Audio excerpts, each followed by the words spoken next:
much hope in our hearts. Brick by brick, we shall overcome and walk right into a new start.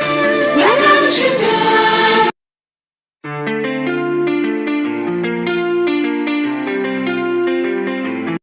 Namaste. Please join us this Sunday on a free global online episode, Menopausal Care.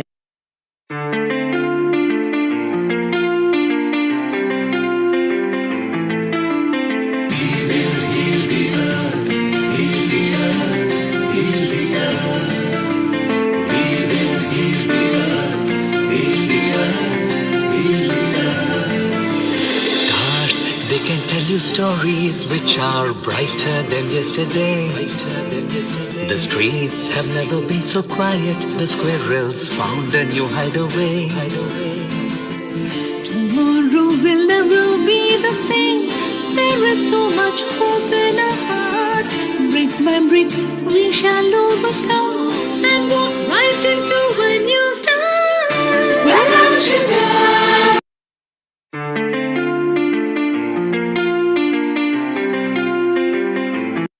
Namaste. Please join us this Sunday on a free global online episode, Menopausal Care.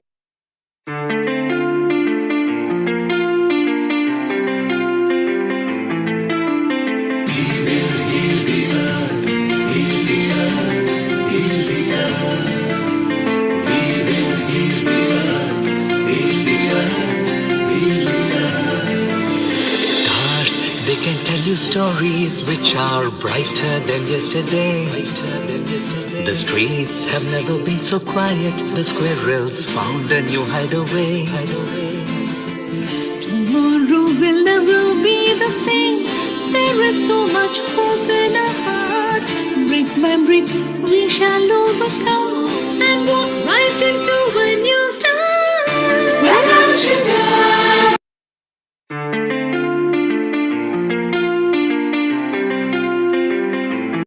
Namaste. Please join us this Sunday on a free global online episode, Menopausal Care.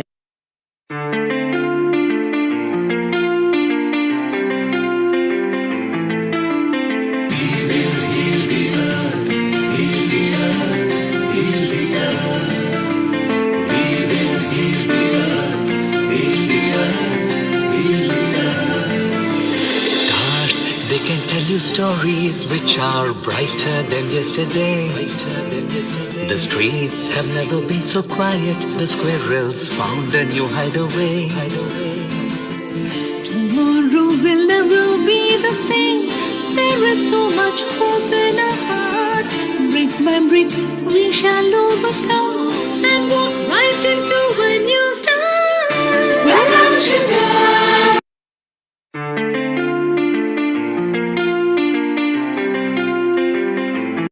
Namaste. Please join us this Sunday on a free global online episode, Menopausal Care.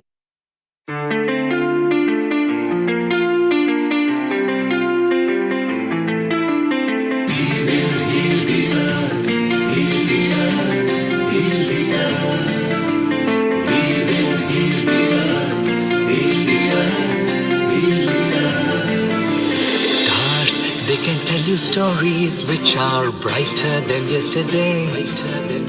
The streets have never been so quiet. The squirrels found a new hideaway. Tomorrow will never be the same. There is so much hope in our hearts. Brick by brick, we shall overcome and walk right into a new start. Welcome to the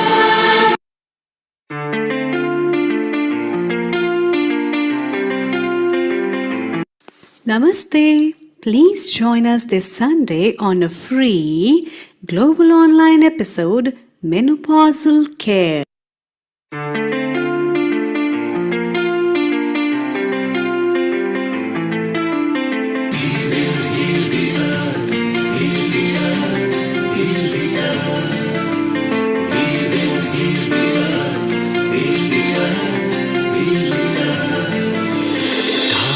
They can tell you stories which are brighter than yesterday. The streets have never been so quiet. The squirrels found a new hideaway. Tomorrow will never be the same. There is so much hope in our hearts. Brick by brick, we shall overcome and walk right into a new start. Welcome to the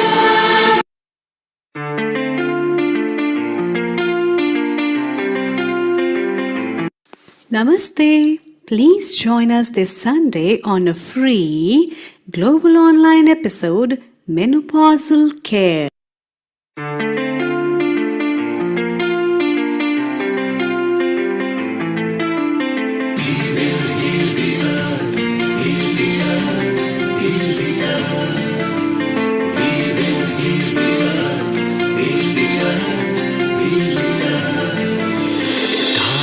They can tell you stories which are brighter than yesterday.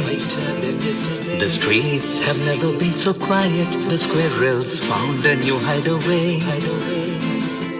Tomorrow will never be the same. There is so much hope in our hearts.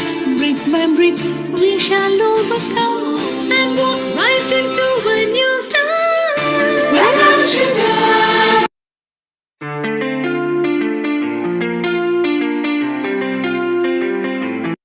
Namaste. Please join us this Sunday on a free global online episode, Menopausal Care.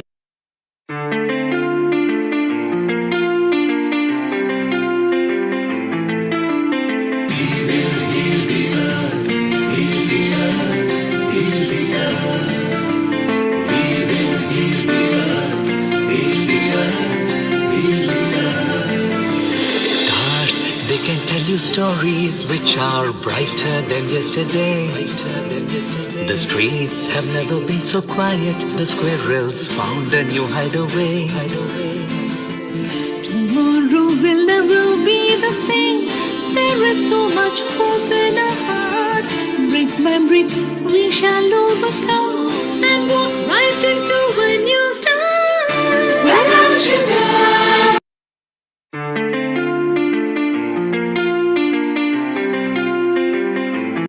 Namaste. Please join us this Sunday on a free global online episode, Menopausal Care.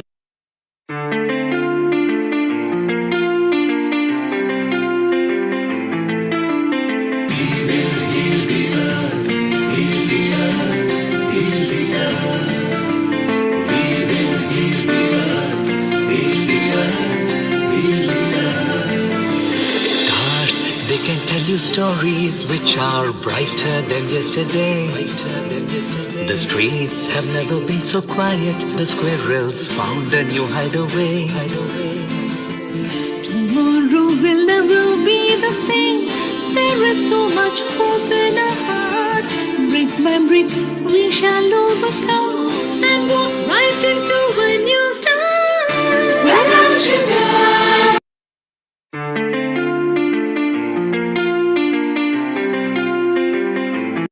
Namaste. Please join us this Sunday on a free global online episode, Menopausal Care.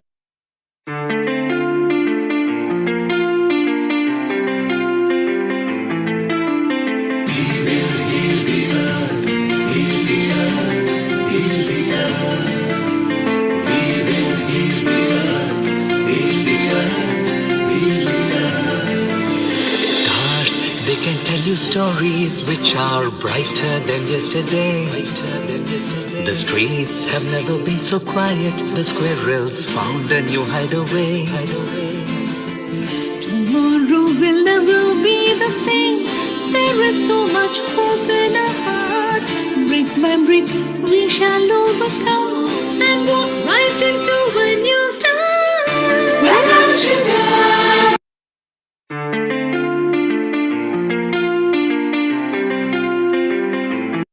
Namaste. Please join us this Sunday on a free global online episode, Menopausal Care.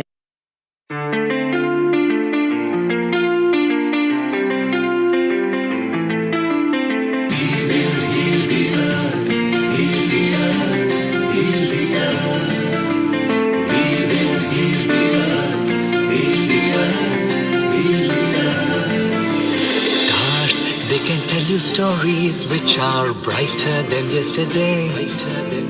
The streets have never been so quiet. The squirrels found a new hideaway. Tomorrow will never be the same. There is so much hope in our hearts. Brick by brick, we shall overcome and walk right into a new start. Welcome to the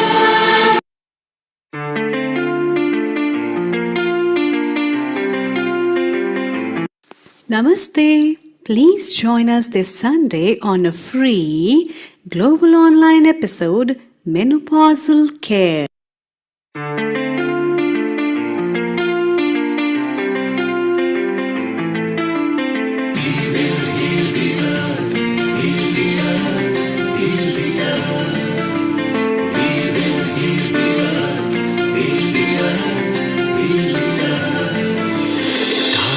They can tell you stories which are brighter than yesterday. The streets have never been so quiet. The squirrels found a new hideaway. Tomorrow will never be the same. There is so much hope in our hearts. Brick by brick, we shall overcome and walk right into a new start. Welcome to the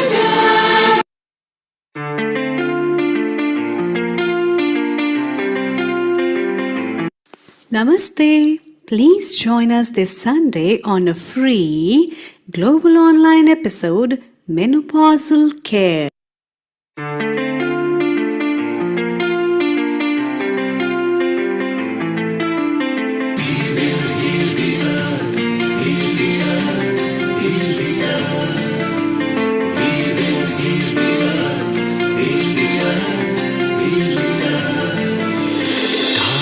They can tell you stories which are brighter than yesterday. The streets have never been so quiet. The squirrels found a new hideaway. tomorrow will never be the same. 10, 9, 8, 7, 6, 5, 4, 3, 2. Global Namaste. Good morning, good afternoon, and good evening to all the viewers of Healing Earth. Myself, Dr. Amrita, I welcome you to today's episode, a special episode of For the Women of the Women and by the Women on Menopausal Care. It's a special event which is a part of a women. I would recognize it as an event because of many reasons, and we'll be talking about it in different ways. We have experts, we have panelists, we have people. You all can participate and also share your views and insight on a special thing that happens in a woman's life. But before that, as we go more and we talk more and we discuss more on the topic, which is, I think, pretty close to everybody's heart. Many women feel very much personal when they talk about all these things. And before we dive deep into that, let's start with a Gayatri mantra. Taking a deep pause, relaxing yourself, a calm breath going in. Om Bhurbhuvasvaha Tatsaviturvarenyam Bhargo Devasya Dhimahi Dhiyo Yo Na Prachodayam. Om Bhurbhuvasvaha Tatsaviturvarenyam Bhargo Devasya Dhimahi Dhiyo Yo Na Prachodayam. Om Bhurbhuvasvaha Tatsaviturvarenyam भर्गो देवस्य धीमहि धियो यो न प्रचोदयात् शान्ति शान्ति शान्तिः.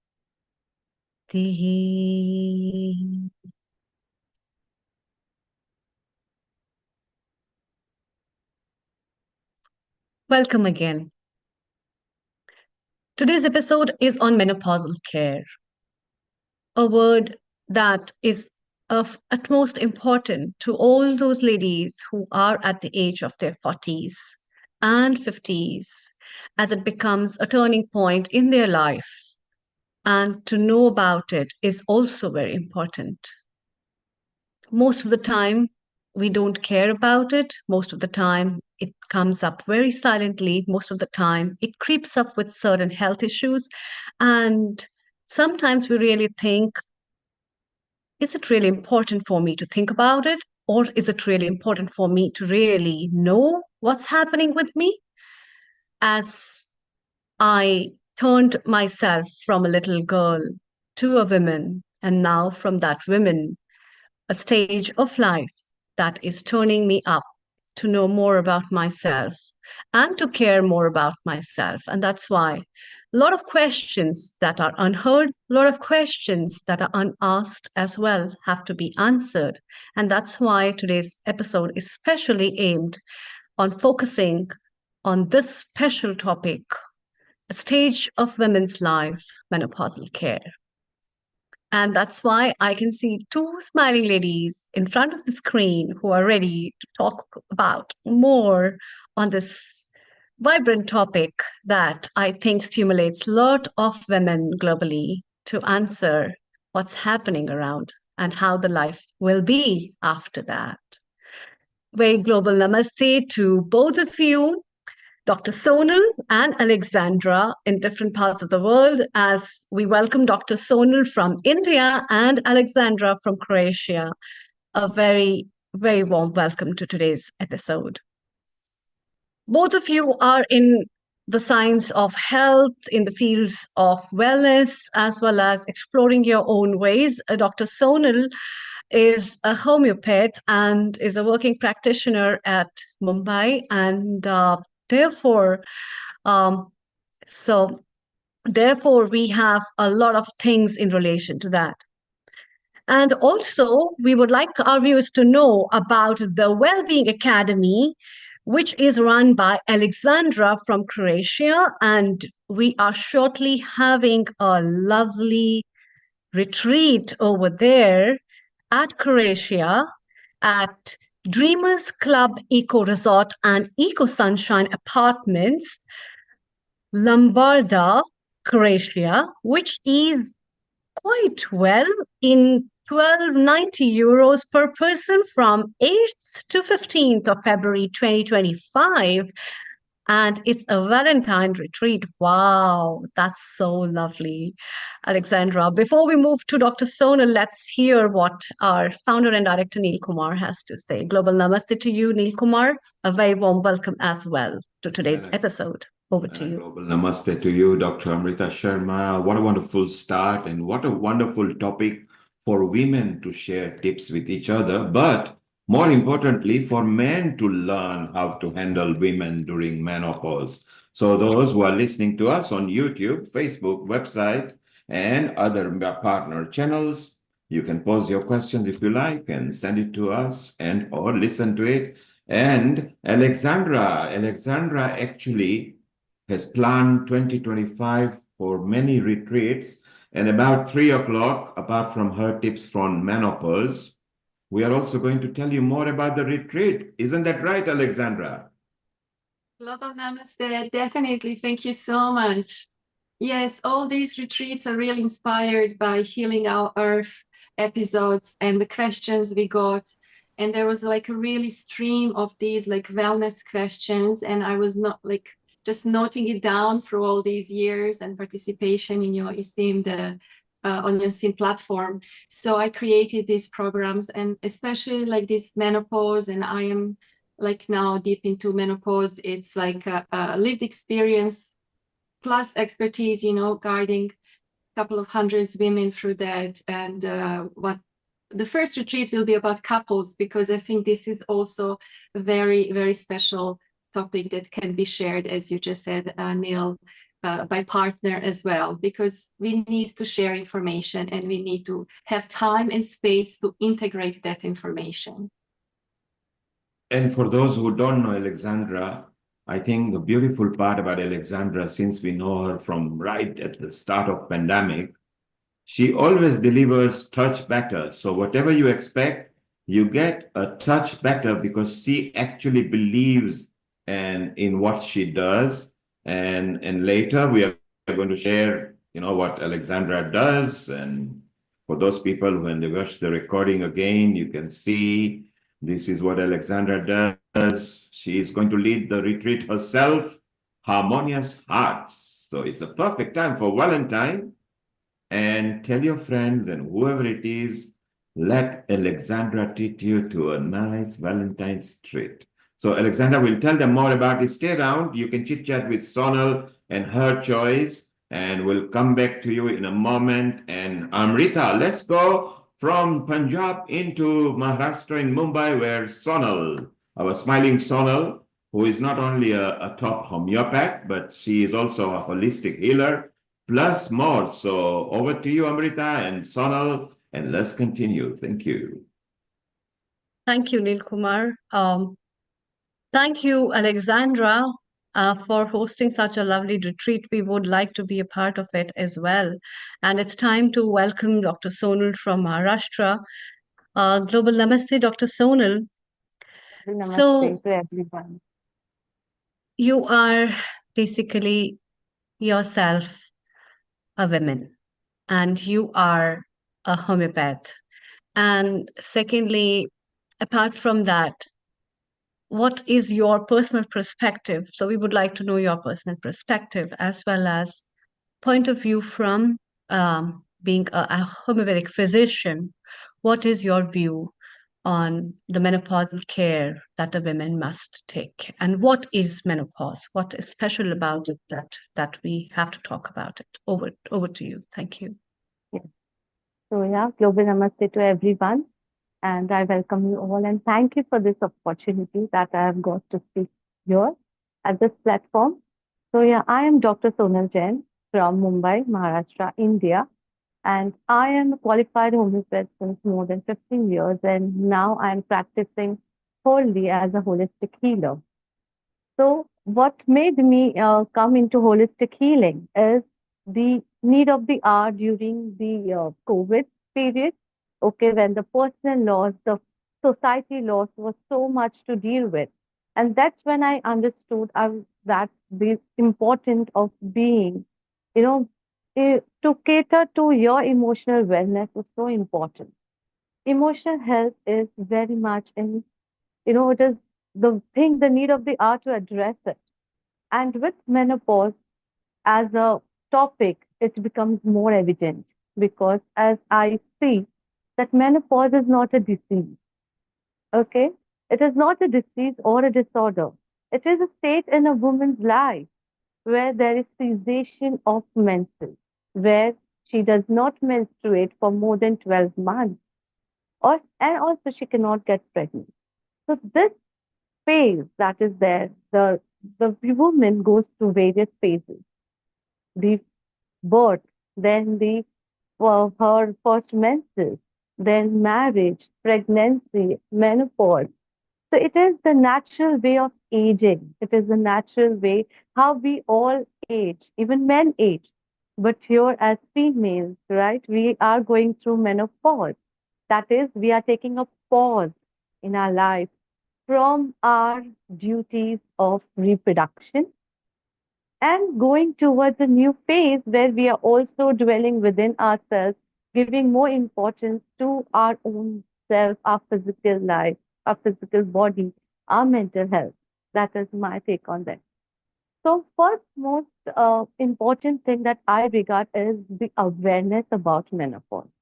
Because many of them is like, Okay, 40 cross ho gaya. Now you're 40. Oh, now you have to start with your menopause now. So it is going to start. But many of them are not even aware what is menopause. They feel menopause has just begun, but actually, no. Menopause has just begun. It is not yet menopause. It is a perimenopausal phase that you are going through. And this is a transition. See, whenever we are going towards a transition, we require more care, we require more support. And that support, if we are expecting it from the society, but foremost, it becomes necessary that we expect it and we fulfill it within ourselves. That we give that support to ourselves before expecting it from our husband, from our family. So, awareness is the key. When you are aware about what is going on in your life, physically, emotionally, half the thing is done. You don't know why are you feeling so hot nowadays. You don't know why are you, just being irritable the whole day, whereas you really wish to be happy. Happy moment just crossed, but before it, enjoying it, what happens? Oh, irritation. So that you have to be aware of that. This is normal. Okay, this is normal because in your body estrogen level is, and then again, then so this is like coming up and down of estrogen, is progesterone, is making, there's a lot of things happening in your body. The physiological changes that are going through in your body, the bone density, it's more prone to osteoporosis, fractures. Then depletion of estrogen and progesterone may lead to various things, the mood swings, okay, sleeplessness, the physiological changes of dryness of vagina. You're feeling more itchy, more wrinkles on your face. So this is what is your body preparing towards menopause. So you have to be mindful that, yeah, this is, I'm going towards a beautiful phase. That as one phase comes, it ends, the another transition comes, another phase starts. So this is how your body is naturally going to take a pause from your menstrual duties, from your reproductive duties. That's my take. And what will really help is homeopathy has a great role in that, because many a times during counseling, what a female requires is to be heard. It's to know that, okay, I am going through this, but there's someone to listen to it. Because what normally family does is they like, ha, iska to roz ka hai." This is a routine. Like, yeah, she again started. Because they own have their own challenges. So a role of homeopath here is to listen, is to direct, is to counsel that, yeah, see, this and this changes are going to happen. This is what is happening and this is what you are experiencing. So be patient with you, with yourself. And with homeopathy, not even your emotional as well as physiological, the physical changes that are happening, even that are taken care of. Because with menopause, okay, your prolapse of uterus and other, the pelvic muscles, they loosen. So there are even physiological changes, physical issues that cropping up. Even your breast muscles, there are changes in your breast. There are changes in your whole body going on. So to support that, you can visit a homeopath, you can counsel, you ask for their counsel, your expertise, their medicine. And this will really create a overall a holistic view of how to bring that changes within yourself. Okay. And with the holistic healer part, which I love more, because since I've been practicing holistic healing, I'm into Reiki, access bars, then journaling, gratitude workshops, mindfulness, Ho'oponopono meditations. So I've been exploring myself, and what I found is there are three stages to healing or cure: awareness, then steps, okay, to take forward from that awareness to the transformation, and then there is the real change that's happening. So half the thing is that awareness. So with awareness, with this more awareness about what is going on, when you are being patient with yourself, right? So that is where most of the things are, tackled, because okay, I'm going through this phase. I am having mood swings. Let's just take me some few moments within myself. Let's just do some deep breathing and just relax myself. Let me do EFT, the emotional freedom technique, and let me resolve the emotions that I am feeling right now. I may be feel abandoned because I'm not heard. I may feel I'm not worthy. I may feel that, oh, why is this happening just to me? And then with gratitude and the mindfulness, when you are being grateful to your body, okay, let me just tell you this gratitude has amazing results. Okay, because what you are doing is you are really tackling your emotions, okay, from the lower emotions of hurt, anger, irritation. You are moving ahead to the higher emotions, that is love, great gratitude for yourself, patience for yourself, kindness for yourself. And we all know what is the manifestation technique. The vibration that you vibrate at, it manifests that reality. So when you're vibrating at the higher vibration, let me tell you, you are more able to cope with these situations and elevate your own emotional frequency and bring that changes inside your body. And the journey of menopause will be very beautiful and very smooth. As we all also know this, that the experience or the way we take forward our first menses, the first time when we find out that, oh, I've got menses, that experience can lead to many things ahead in our menstrual journey, in our female reproductive journey. The same way how we take care of our emotion and physical needs can smoothen this menopausal journey too. So yeah, yours me, Dr. Sonal Jain. If you wish to ask anything more, else I'll just go on. Uh, this has been really nice, actually. And you have been talking a lot of aspects in many, many ways. And I think that really touches the heart of a lot of women when we discuss about um, how that stage has to be celebrated. And it's not more about getting depressed from your side, as you pointed out, and it's a kind of a celebration. In many countries, people celebrate meno- menarche stage where the girl starts to menstruate because it's a reproductive life. But then uh, on the parallel, I think this also must be celebrated because it's a transition of an individual again to another phase of life, which is yet beautiful, and which doesn't even finishes up a lot of stuff. From a homeopathic physician point of view, I would like to know from you. A lot of women have got a lot of health problems, and that's what the basic issue is. Health problems in terms of hot flushes, health problems in terms of cramps and not having periods, hot flushes along with anger, anxiety sometimes, and also with the balance of, as you said, the calcium and vitamin D3 levels, with osteoporosis and stuff like that. And apart from that as well, a lot of women also experience different kind of mood swings that they have. So, what solutions does homeopathy provide for these people? What kind of like clients come to you, and what are their basic issues, and how does homeopathy restore it? Thank you. Thank you for that question. So yeah, all these physical symptoms and the mood swings, the anger, anxiety that you've mentioned. So there are a lot of patients who have different kinds of combinations in them.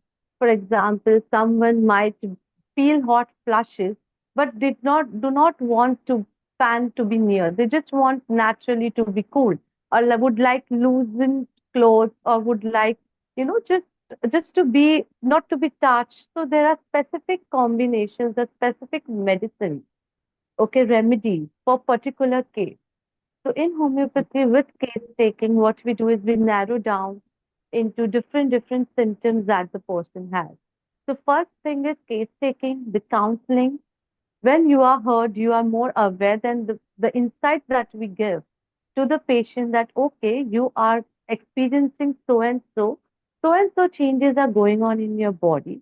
And according to those combination of their symptoms, what we do is we ask them to have the dietary changes, the inclusion of more calcium-rich foods. The nature has the estrogen in its own nature ways. Like for example, the flax seeds are there. Then there are fruits. There are vegetables. There are a lot of other stuff that has naturally estrogen. So we ask them to change their lifestyle if they are smoking, if they are having more of alcohol. So first that changes are to be done, the dietary changes, the lifestyle changes, together with the medicine. So that is how these get tackled. And various ways, for example, anxiety and all with homeopathy, also we can ask them to do breathing exercises. Okay, with homeopathy, we can ask them to do meditation or some relaxation therapy. So even that goes well. So homeopathy is such science that can blend with any and every other modalities, okay, to have that totality effect. And there are Hmm. various remedies like I said, sulfur, then there's phosphorus, there's the sulfuric acid, sepia, murex. There are many that have different, I would say, peculiarities of what type of person is coming to you. Whether they have really difficult menses, whether they have physiological issues like dryness of vagina, which is too dry, whether they are Hmm. constipated, whether they are diarrheic with it. So according to that, we finalize the medicine and we give according to the constitution plus many times acute remedies for the acute thing. If the person is too uncomfortable, then the direct action, the immediate action is to be provided.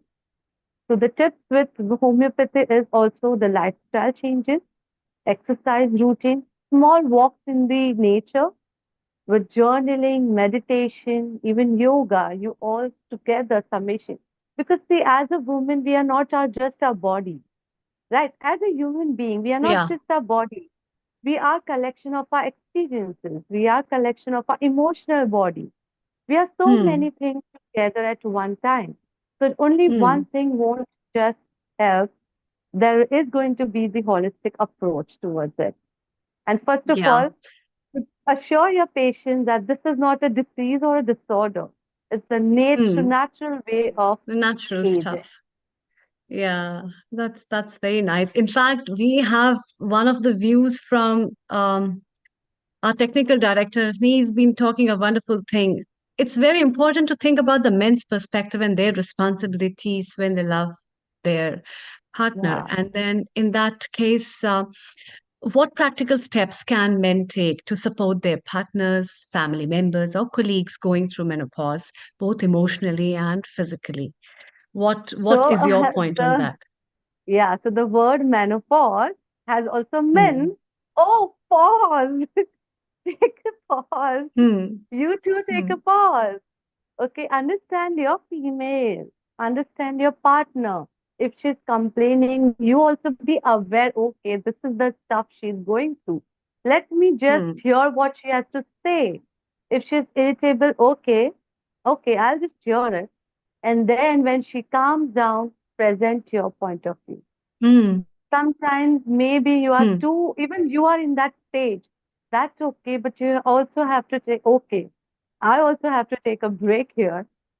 So, yeah, so this is also the men's responsibility to support and to also know more about menopause. See, as females, as we are going through menopause, even they are going through aging. It is not like just we are going through menopause. There are changes in True. them too. As we all become pregnant together, it's the same thing. We all age Yeah. together. Yeah, So, that's true. yeah, so men or pause, it's like pause for both of them to be more, I wouldn't say understanding, I would say more aware of each other.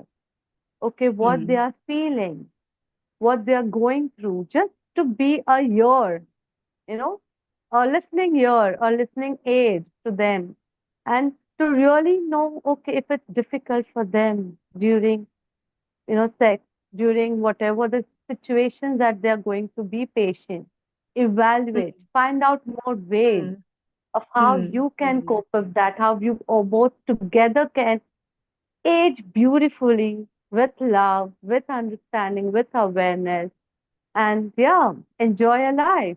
That's what we are here for, right? yeah, that's very right. In fact, let's have a joint question. I would like to ask Alexandra as well, and then we can have your point also, Dr. Sonal. Um, Alexandra, most of the time, because of lack of awareness, men mostly think um, that there's a lot of change in behavior, or there is a lack of support that a person feels personally, a woman feels at that time, or the that the female is pretty irritated all the time. What, according to you, as a well-being consultant, do you think is important for the family and the partner to understand on so psychological and emotional basis, to convince each other for a healthy relationship to pursue further? What's your take, Alexandra? And then we take up the point from Dr. Sonal. Over to you. Thank you so much, Dr. Amrita. Thank you, Dr. Sonal, for it's not an introduction. You just gave an overview and so many layers and aspects of this specific time period that is very, very special, and it can be very valuable connection point for the family, for the partners, and for the society as a whole. I think you touched so many things that I would like us to go deeper in, like especially like the rest, like the night sleep, the dreams. I think that all gives us a lot of information. And as you said, I think awareness is more important than understanding, because sometimes we can't understand because we're not as educated as two of you or experts. So we really have to accept that somebody is going through something that we can't understand, that comprehend at the moment, but to accept, be aware that we don't understand it, but we have chosen to be with that person and to support that person through difficult times, because it is difficult. So I can say first from personal point of view, and then as someone who's trying to help others. And I definitely learned the hard way, because although I do myself yoga and meditation and all of that, and I teach, there's also genetically, I started very early, like after 40 years, I started with perimenopause. So my period stopped when I was like 45, 46. But still, there was a lot happening in my body and my mind that even I, aware of that, I could not really influence it much. But I did use a lot of homeopathic and osteopathic methods. I lived in France at that moment, and they're very open to that. And it's very accepted and very obvious to go to homeopathy there. It's like very common. While when I was in England, that was not that common. And here in Croatia, that's like, it doesn't exist. I could not find any homeopathic doctors to help me or that I can recommend to my clients here. So my menopause, perimenopause, it was really a disaster. My personal journey was absolute disaster. And one of the reasons why I signed divorce papers a week ago, because it, the relationship was anyway a little bit fragile, but that period of like almost 8 years, 5 to 8 years that was dragging from my life, that change, it was really taking toll. And because I was also focused always on giving, and I could not really explain to my partner very well, and he was not very, open to all of that. It became a burden. My mood changed. It's like, I really tried. I mean, I really do my best to control it, but sometimes I just could not. And I tried to explain, sorry, it's not me, it's not personal, it's just something is happening. And as you said, like hot flashes, like so many symptoms. I think I had everything when you were talking, check. I had everything. So that's why I really think it's I can understand. I can even like see when someone comes what's going to happen because of their like a genetical heritage and like lifestyle, because each family or each country has kind of stereotype. So I can recommend certain things that helped me personally, and then what I saw. But this is definitely first and foremost is like talking and being honest, because I also hid my symptoms. I was not open about it, although I would recommend it to others, but I wouldn't do that. I still felt, kind of embarrassed and, ashamed. And it's not like something that people talk about it in the office or friends or, in family. So definitely, I would always say that openness is really important. After what doctor said, awareness, you have to be aware of your own symptoms and then find someone who will listen to you, even if they don't understand, but just to listen to you and to look for help.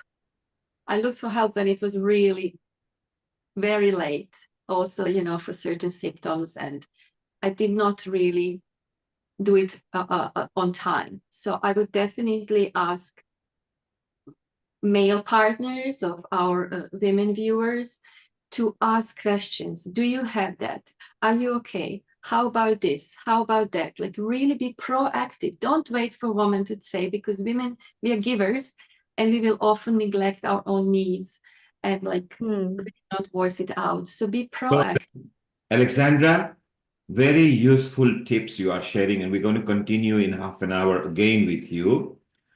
Just before we go, Alexandra, we had a homeopath perspective from Mumbai, who is a holistic healer.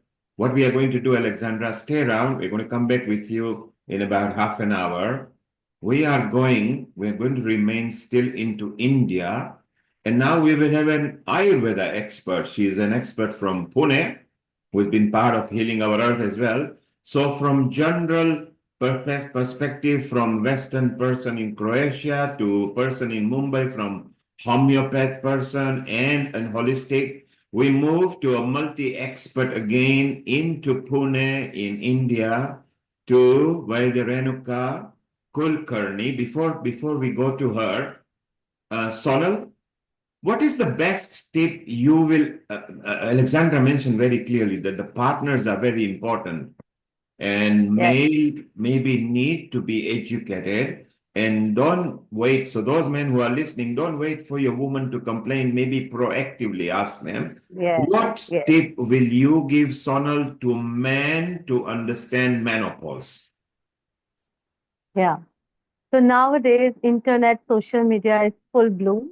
So many of the men are actually knowing, I would say knowing or read somewhere, right? So don't just watch those reels, also get aware that, okay, as you are approaching that age, so is your partner. So open communication. And also if you see, okay, that certain symptoms she's not doing well, so I would say just, enroll together in some yoga or a retreat, or do some activities together. Okay, right? Go for a holiday together, understand yourself, and that's when she'll open up to you. And if at all she's not opening up to you, as you are also this aware person now, or knowing that, okay, this is the phase that's going through, this is what she's going through, just have patience. You can also start guiding together. So all those steps that are there that involve each other together. Communication is the key. With awareness, as Alexandra said, communication is the key. If you're and in maintaining not just about the menopause, in every relationship. So you have to communicate. Sonal, you are That is, reiterating also what Alexandra said. Openness is important. Do yes, maybe things jointly together so the yeah, man, look, do after all, you together. are either in love with your partner or at least you love them. They may be the mother of your children. They are with you. Why not be compassionate and try to understand? And it could be that the woman just doesn't know what she's going through, so she's not able to tell you. Yeah, very much. Because you're not all women know what exactly they are going through. They just are so much, I would say, tortured by the symptoms that are going within, that they are not ready to look outside.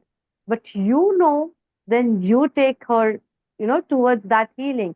You take her towards that awareness, that transformation. So that is Sonal, how it is.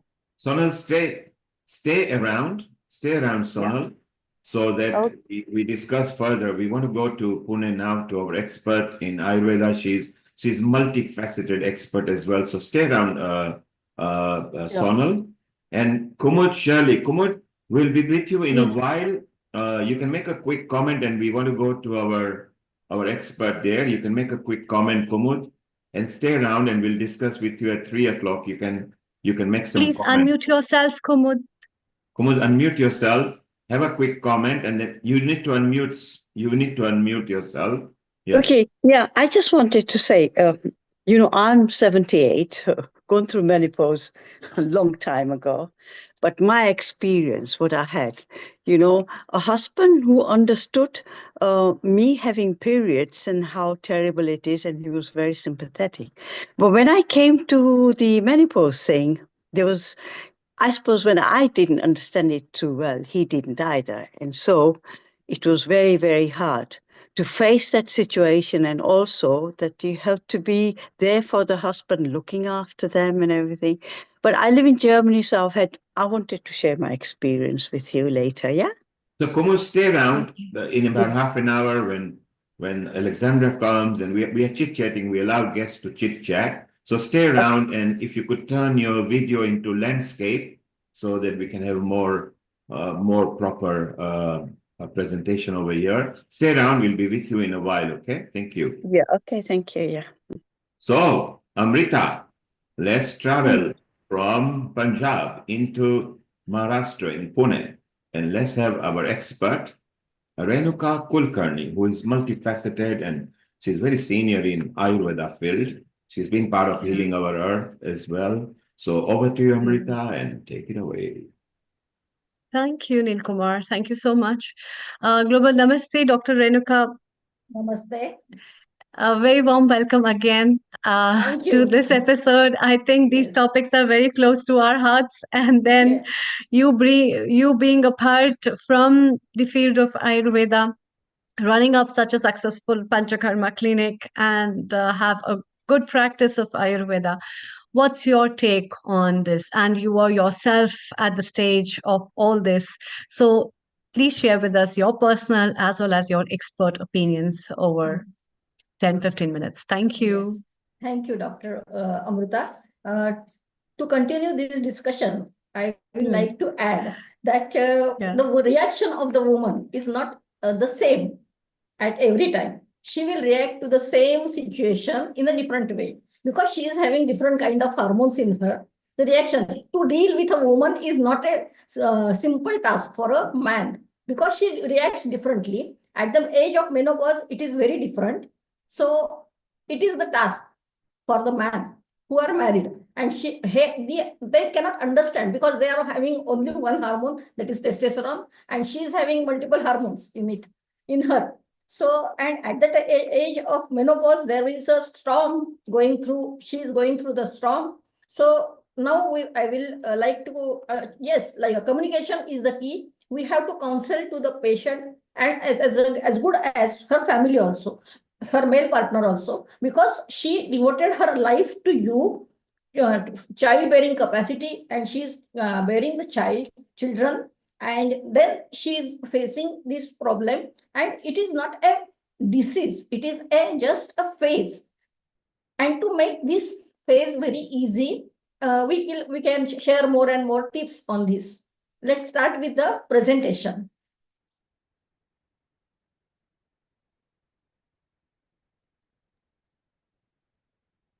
Yes, please. Yes.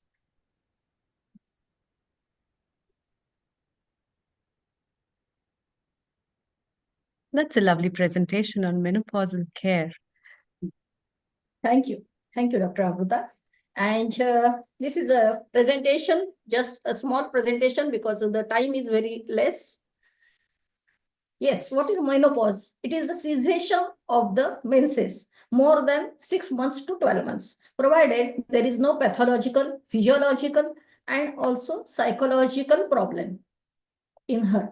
So I will like to add the psychological problem more, because I faced one while consulting. I met one patient, and she was high court lawyer, and at the age of 38, she suddenly ceased her menses, and she was not having the child also. So she rushed to our clinic, and while taking her history, she was a brilliant and dashing lawyer, and everything was in her favor. But at the same time, the case was against her, and she lost her that case, and she cannot cope up with that trauma, mental trauma, and she cannot take it sportively. And as a result, her menses ceased. And then again, giving her, taking her psychological factors in the consider, and giving her treatment, panchakarma, shirodhara, everything. And then she again started her menstruating normally. And then she got her child also. I met 4 to 5 patients who, due to the demise of her immediate partner or child, sudden psychological trauma, menopause was there. So this may happen in case of menopause. Now we will see what Ayurveda says. Acharya Shusruch says it is Rajo Nivrutti. It is said that Jara Pakva Shariranam Yati Pancha Shatah Kshayam. So Jara yani, I'm sorry.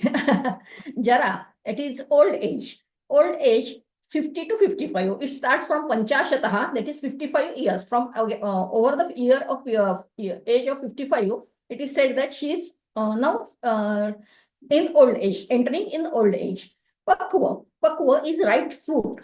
I would like to emphasize on this Sanskrit word because it is typically used for a fruit, and that is right. You can easily observe in nature that it is having the wrinkles on it. It is sweet in taste. It easily detaches from the tree. Similarly, this description also we can apply to the Rajonivrutti woman, that is menopausal woman. And this phase is called as a Vata phase. So we have to see the what are the attributes of Vata. Then what are the attributes? And then while describing the attributes, Acharya Ashtanga Hridaya Sushruta chapter 1, 12th shloka verses Tatra Ruksho. Ruksho is dryness. To encounter this Ruksha Guna, increase Ruksha Guna, one has to, the patient should eat more and more unctuous food. That is, she should add ghee to her food, use more and more cheese. Then she can use extra virgin olive oil in her diet, because she's having wrinkles over the body, skin also, but inside the body, there is tremendous dryness. So we have to consider this dryness. Then she can use butter also, but ghee is the best she can use. Then omega-3 oil she also can use. Then food that is freshly cooked she can use. To for this laghu guna, that is easy to digest, she has to eat the food that is guru in gun, that is not easy to digest, and it will increase her earth primordial element in her body after digestion. For example, we can advise her, counsel her to take the food that is more and more having earth primordial element, that is dry date powder, or that sweet in nature, unctuous and sweet. Then she is having the sheath, that is coldness in her palms and feet also. So she has to rub dry ginger powder on her palms and feet. Then to encounter this khara guna, khara, that is roughness of the skin, she has to apply oil on her skin. Skin is also a seat for vata. So application of oil on her body will reduce and will slow down the process of aging. Renuka ji, if you can hear me, Okay. are you sharing your PowerPoint, because the screen is stuck with just introduction? Okay. I'm sharing my product. Okay, so there is no change. It's still the same screen all the time, introduction. Either you can switch off so that we can see your reactions, and or if you make sure that the PowerPoint is functioning, okay? Okay. Thank you. Then after finishing this slide, I will move to next slide. Yeah, so there is it Yes. still the same, it's Yes, still it the is same still the slide. same slide. Yes, I'm describing the attributes of Vata dosha. Then, so for that, we are on Sukshma, that is micro level. So one should eat macro, that is which will attribute more and more macro. Then Chala Guna, that is from moving here and there, you can easily observe she cannot focus on one object, that is Chala Guna is increased. So she should not travel more and more. The overthinking is there. You can easily observe all this. Then we have to arrange the diet and regimen accordingly. Now, moving to the next slide. Yes, in woman, I said you that journey of the womanhood is not so easy. First of all, she is in childhood, the kapha dominant phase. You can easily observe a baby girl while playing. She will play with the dolls. She will prepare. She will play the drama, and in that drama, she will prepare different kind of recipes because she is having the extra exclusive capacity of bearing the child. In Ayurveda, it is described as prasava dharma charini. So it is in her psychological, mental, and physiological, and also body, feminine characters are there. Then after that childhood, finishing the childhood, she will enter in the menarche phase. That is a pitta. Pitta will start into role. The pitta, you can easily observe due to global warming, the age of menarche is coming earlier. Ideally, it should be up to 12 to 16 years. But nowadays, due to exposure of social media, knowing all those sexual things, very easy, they can observe.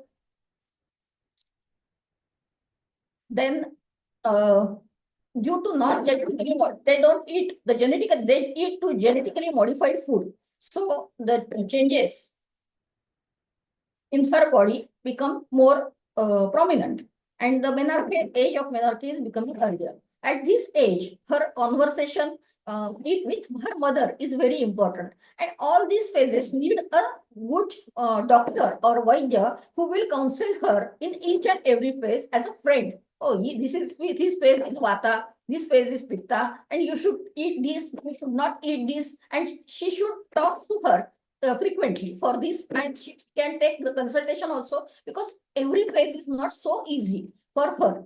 And if there is no menarche up to 16 years of age, her mother should took her to the doctor. Because I met one patient just now. She was 21 years old, Ayurveda first year student, and she was not having menses. She not started the menarche, and on sonography, she got that she was having the uterus, endometrium, but no cervix at all, and no vagina also. But as a result, at the age of 21 years, she has to undergo the treatment of hysterectomy and again vaginoplasty.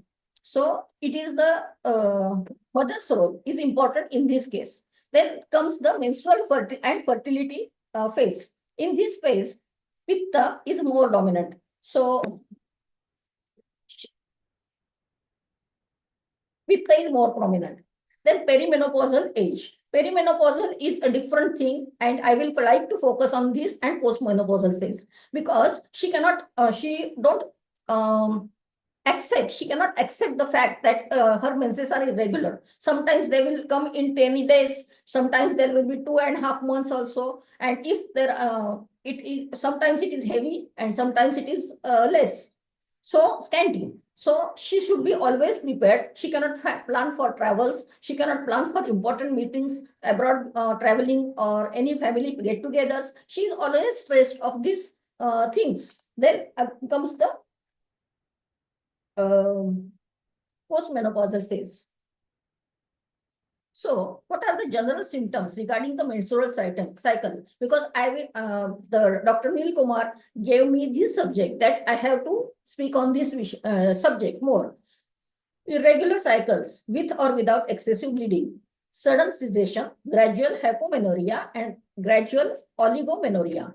If there is excessive bleeding, one should advise her to take more and more astringent nature food or decoctions. You can easily advise her to take black coffee, a shot of black coffee, then astringent rice water, then nakeshar. You can advise her, so the bleeding will stop.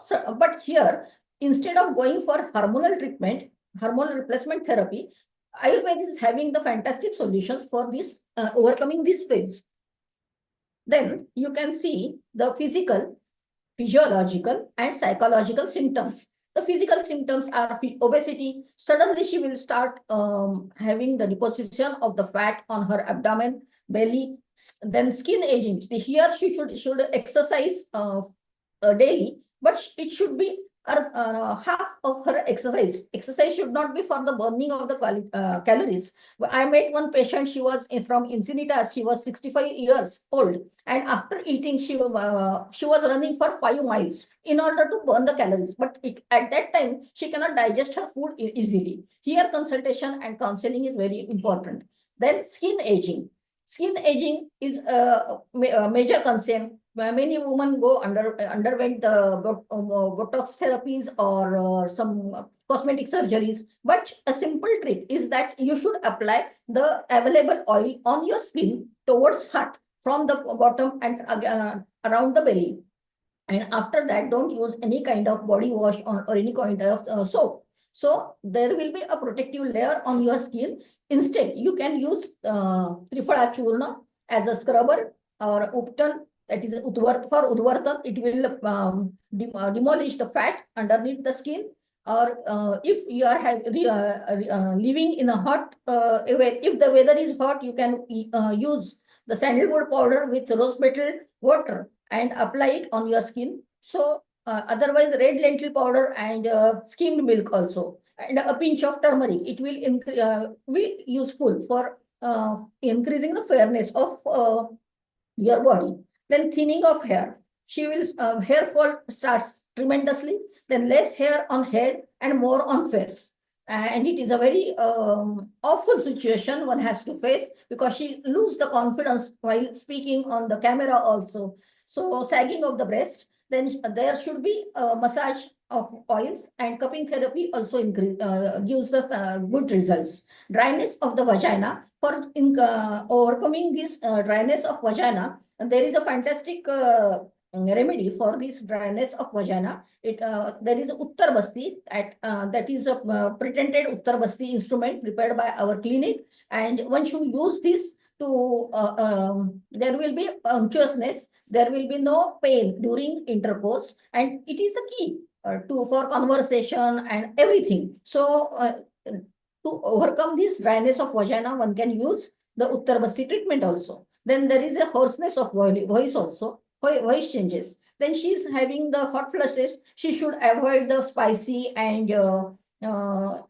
heat food. Then she may feel that there are many sleepless nights, joint muscle aches, weakened bones, osteoporosis develops. She always feels that she is having the fatigue, palpitation, osteoporosis, urinary changes, digestive changes because food is not digested easily, excessive sweating, because she can wake up in the night or at the night also due to this excessive sweating. Then cold extremities and loss of libido. To overcome this loss of libido, we have to give her medicines that will increase her interest in the sex also, and it will encounter that, overcome that dryness of vagina. Psychological factors are also there. She cannot cope up with this phase.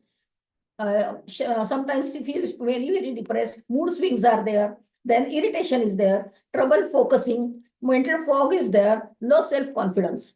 I remember one patient. She was a gazetted officer and she was directly reporting our Prime Minister, respected Modi ji. But at this phase, by overcoming this phase, and 1,000 people, staff was under her, working for her. But when she visited our clinic, when she was walking, her husband took her with support, and she cannot walk 2 steps straight. And we gave total complete treatment as a Basti, Shirodhara, counseling, and internal medicines that will increase her self-confidence. And after that, she danced beautifully in her daughter's wedding. And she told me that, oh, my doctor, this is, madam, this is due to you. I said, no, it is Ayurveda, not me. Then how to deal with it?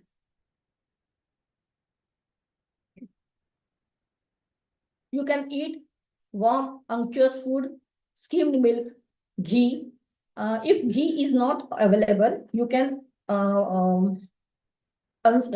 take unsalted organic butter and boil it and prepare a ghee. Add tulsi leaves to it and prepare ghee also. The diet that will be having high protein also, broccoli, cauliflower, asparagus, kale, but you should eat it after boiling, because it will be after boiling, Agni Samskar will be there, fire element will be activated and it will be easy to digest. Flax seeds having omega-3, so one can prepare chutney from flax seeds. Tulsi seeds will be, you have to soak the tulsi seeds half teaspoon at night, and she can eat in the morning, because it will overcome her heat in her body. Here, by understanding the heat, the main culprit is Vata, not Pitta, but it takes the Pitta from its place and to the skin, and she feels that there are hot flushes. So here you can advise her tulsi seeds, brown rice, fruits, black raisins.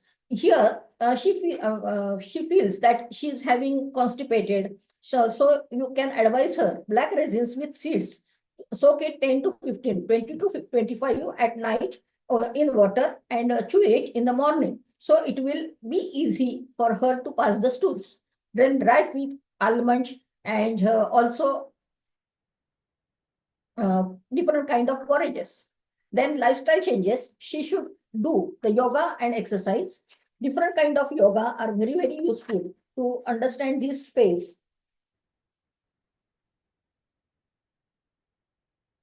You can advise her to do butterfly, Vajrasan. It will, after eating, she should eat in Vajrasan for 10 minutes and it will pass the gases.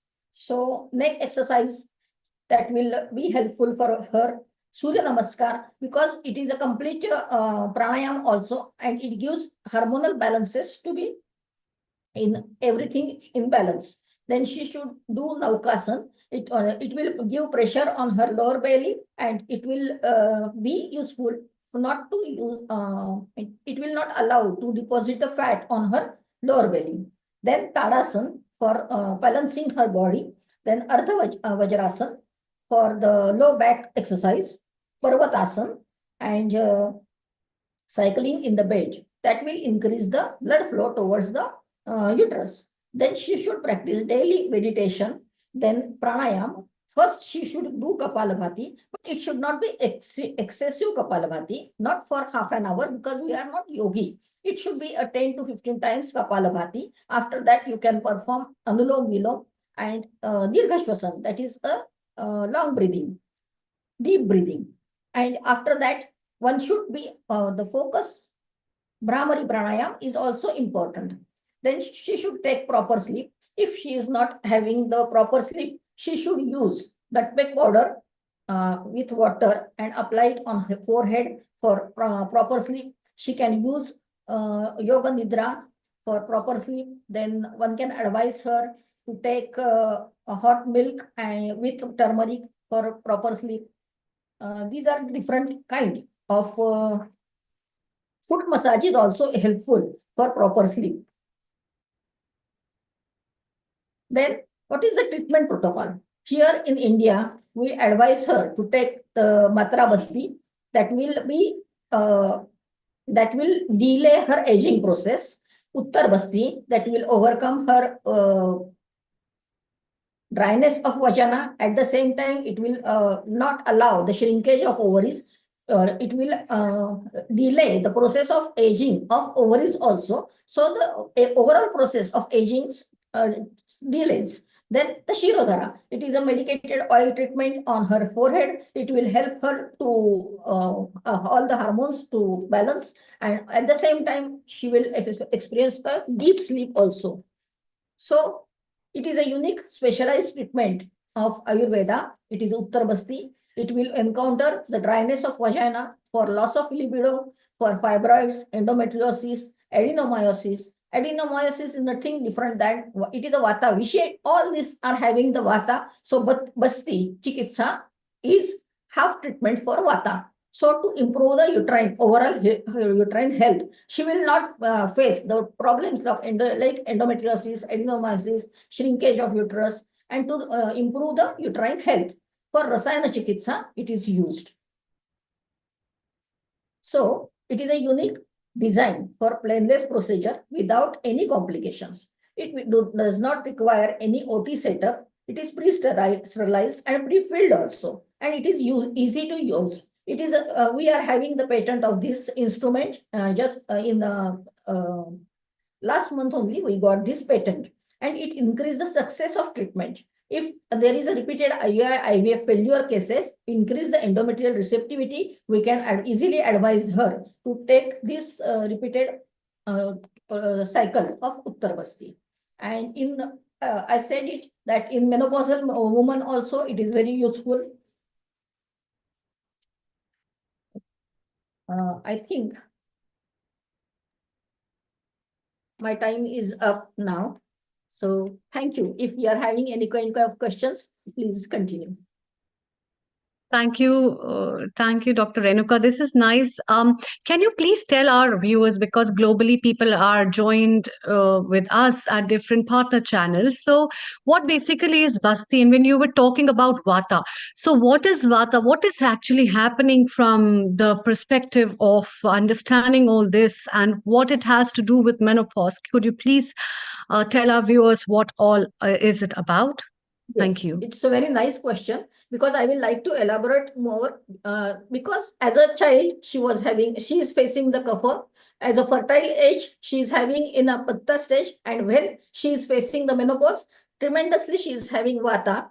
And vata, to balance this vata phase, Basti treatment is advised, and it is half treatment. It is described in Granthas that it is a half treatment, Ardha Chikitsa, for the Vata people. So in order to overcome this is Basti, and in menopausal woman, we use, like enema, we use this Basti treatment through anus.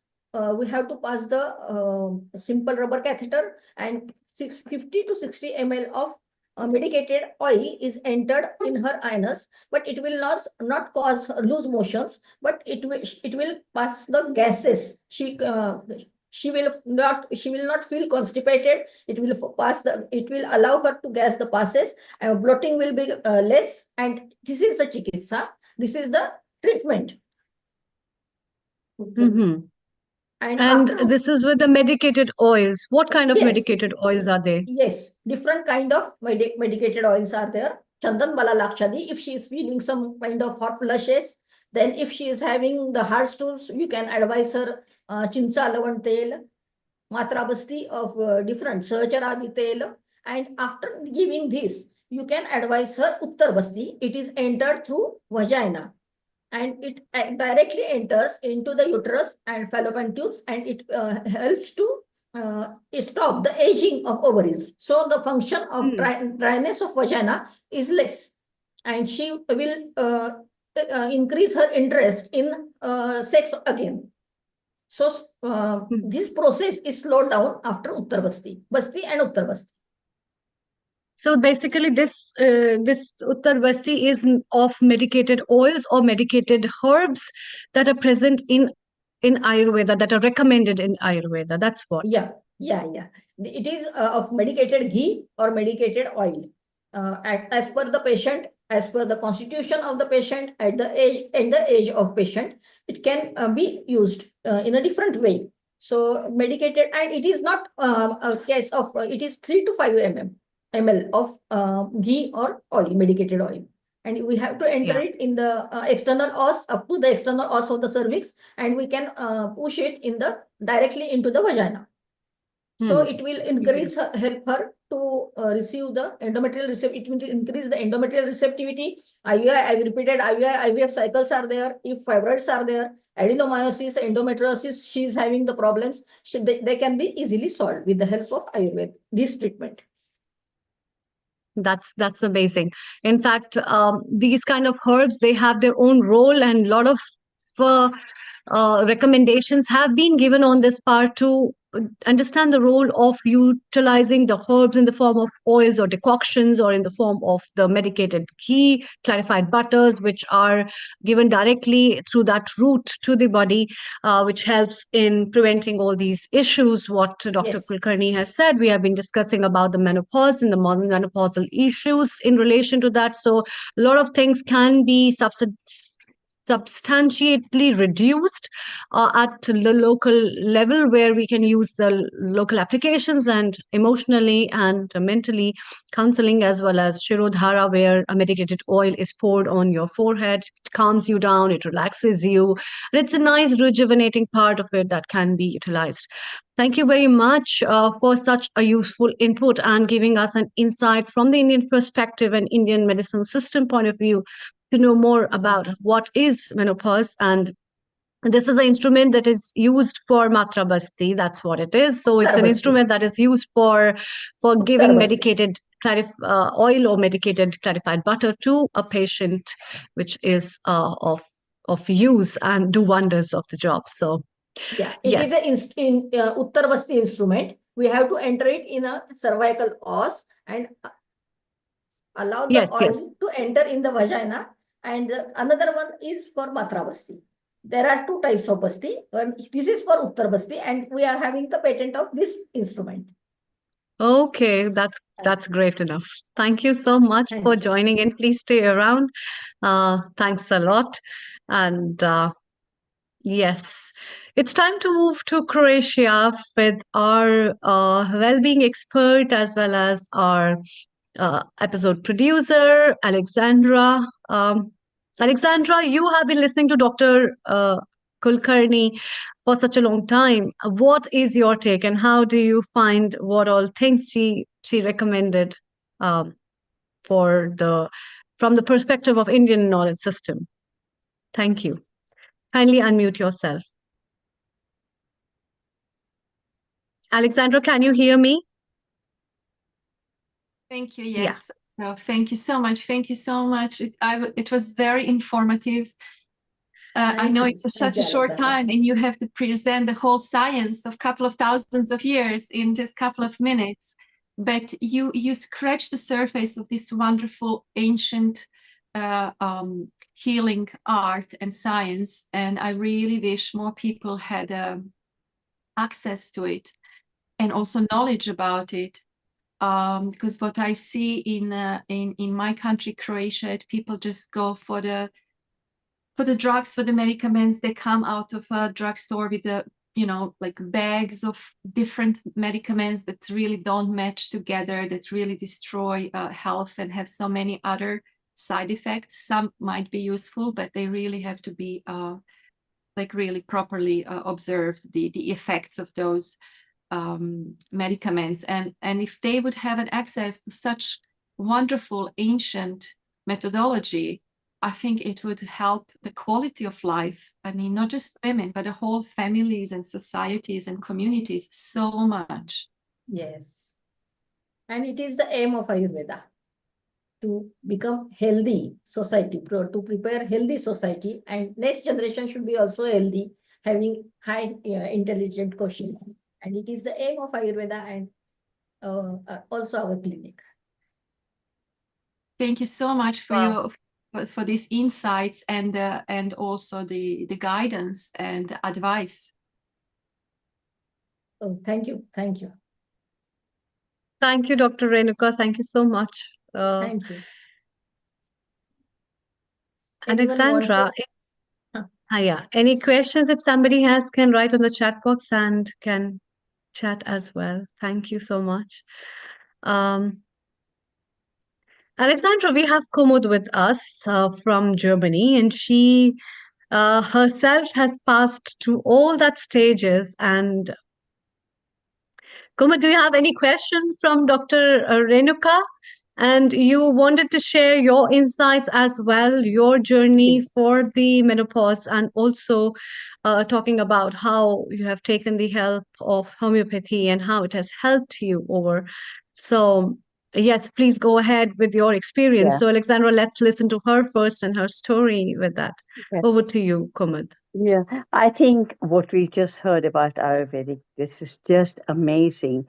And the amount of knowledge Ayurveda has is something that nobody else has it. And I am so sorry that it's not been, we have not had chance to learn more about it. And, being a multinational person with German, English, Indian all together, I'm open and I want to learn more and to pass it over to the others. Now, I live in Germany and, like for the last 47 years. And I've had this menopause there. And I was going to say my husband was very, very understanding when I had my period and he felt sorry and, I'm going through that. But when menopause came, there was no understanding. He couldn't understand, why my moods weren't right. And so it was a challenge. I had to go through it myself. And also you had to satisfy the family, do the best for them. So it's double the effort. But it all worked fine. I feel healthy. Like I said, I'm 78. And, do yoga. I want to learn more about all different cultures. And what I have experienced in Germany was they have good herbal teas, and that has worked well with me because I went to a homeopathic doctor. She was a friend, so I had gained a lot of knowledge about her knowledge passed to me. So I used all the homeopathic stuff, and also in Germany and also in a lot of European countries, we have herbal teas and we have special ones for menopause, and that's worked quite well. But, the Indian knowledge is beyond all these things. What I've just heard in the last half an hour, I would want to know more. Is so much interest in there. And I want to spread it to others here. And I hope you carry on spreading your word. Yes. Can you hear me now? Just I can, yeah. yeah. I'm conducting some classes, online classes for women health. If you Yeah. want, I can send you the more information about it, and Yeah. you can give it in your society for the better life of the different women. Because I Yeah. said it because she needs a different kind of help. From Yeah. menarche to menopause, and she needs a friend like a woman or she who is having the understanding and who is facing the same problems, and Yeah. there should be a woman who is knowing all these problems and who is traveling through all these phases, and so it helps all women. So definitely you can take contact and we will talk for it more and more. Yeah, that I find it good. And also, being at this age, you are a grandmother, you are a mother-in-law, and I want to pass it on to my sons and also the grandsons to say it's a different knowledge you have to find out. And I think, my children and grandchildren are very open to it. I mean, if I would start, they nice. would just listen to it. They will not ignore it, but I don't make it too long so that the curiosity is there and they come back for it when it's necessary. So now, you don't know, how long you're going to live, but this knowledge I want to collect and It pass should it be, on. yes. Yeah. It's a very noble job you are going to do, giving back to society. One of the students, she was 85 years old, and she want to do this Garbha Sanskar class for her grandson. And she gave all the treatment to her girl child and daughter. And as a result, she's having a very good grandchild.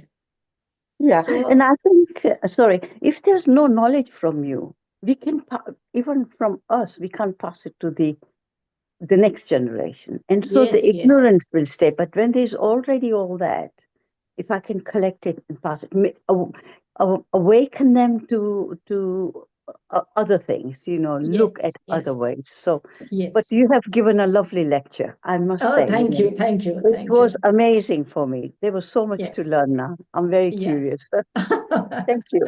Thank you, Kumud, thank you you. can share your contact number in the chat box so that we can have an access to it as well.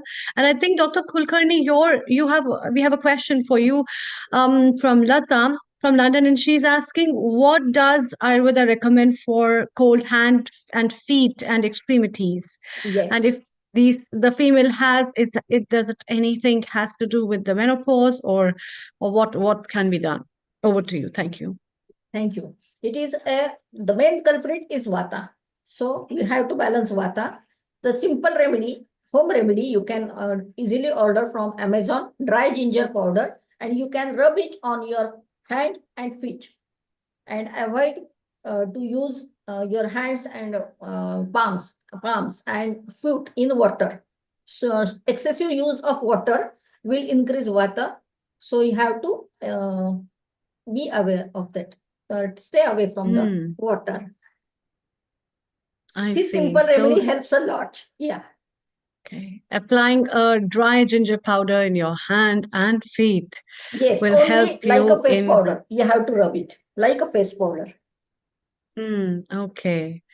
So applying that will help you in taking away up the cold extremities of your hand and feet, and also protect yourself from cold in that situation. So thank you very much, both of you. Alexandra, it's a wonderful episode as we are moving forward, and as we have a good diversity of people and experts in their own grounds who have been talking about the perspective of what best can be done for menopause. Let's move on to you and talk and share more about all this stuff. And I think in many places, in many parts of the world, it's also a taboo where people, um, many women are afraid to discuss about all this stuff, and they think that something wrong has happened, or even the what will people say, or the society will say, or what my partner will say about all that thing. So in that way also it needs a lot of emotional care for an individual. What have you to say about it? Yeah, this is like a good question, and it's not easy to answer. I think, Dr. Amrita, thank you so much, but I don't dare to it's very complex. And I think what Kumud just said, like in Germany, in some Western European countries, I think it's much more available to deal with issues like that. On many, there is more holistic approach and more education. And even in kindergartens, I think children learn already. When I lived in Germany, it was really children learned about all these biological changes, about their grandmothers, their grandfathers, the mothers. It was like very, very interesting how different countries deal with transitions in human life, even death. I mean, we don't talk about it. We are like scared about it, but it's like we are all dying every day, and we don't talk. We don't teach our children that it's happening, and it's going to happen to the dearest ones, and to the pets, and to the people around us. So I think this stigma is always an issue. When something is like hidden, mysterious, unknown, then there is a lot of prejudice around it. And that's why I think Healing Our Earth is an amazing platform where we talk about different topics and have different experts to talk from different aspects of that topic or theme. So what we just learned is such a vast knowledge. So it's so practical, just like taking ginger and rubbing into your feet and your palms. I had a problem with restless legs, and I didn't even know that was restless leg syndrome when I had my perimenopause. And if I just had a little advice or support, I could have had more sleep. I could have been more productive, a better part of the community, of my family, also, better person to myself, having self-compassion, self-care, and self-love. So I think that knowledge is really important, acceptance, having less and less stigma, and having open platforms like this where we can discuss it and we can just start kind of scratching the surface of this huge topic that's happening to half of the population directly and then half indirectly. Yeah. In fact, that is what the lack of education, lack of awareness in an individual, and the more I think we will open up, the more we'll be able to address it. Let's have a quick question from or comment what Kumud has to say. Yes, Kumud, what have you to say? If you can please make your camera landscape, it will be good for us. Landscape is in the view you can see us. So if you turn your camera, okay. Is that better? No. No. No. You just turn up your mobile the other way around. Yes. Yes, perfect. That's perfect. Yes. Can you hear me? Yes, we can hear you. Okay. Yes. We've talked about knowledge given. Now, one thing which happens very, very, a modern way of everything is when a young person is having a baby and the father and the mother, they go on this course of having a baby and what you have to do and everything. And I thought, oh, very nice. But there's other aspects in life. And I think we need to introduce that as well. This fashionable thing like, the couple go for these special classes and then how to feed the baby and then, what the mother is going through and the mother is feeding and everything. But for us, furthermore, what happens is also something where I think the family needs to go together for a group session. And we talk about, dad going through problems and grandma going through problems or mommy's going through problems. And I think that would be quite good. Yeah. That's a good idea, in fact, to carry up with.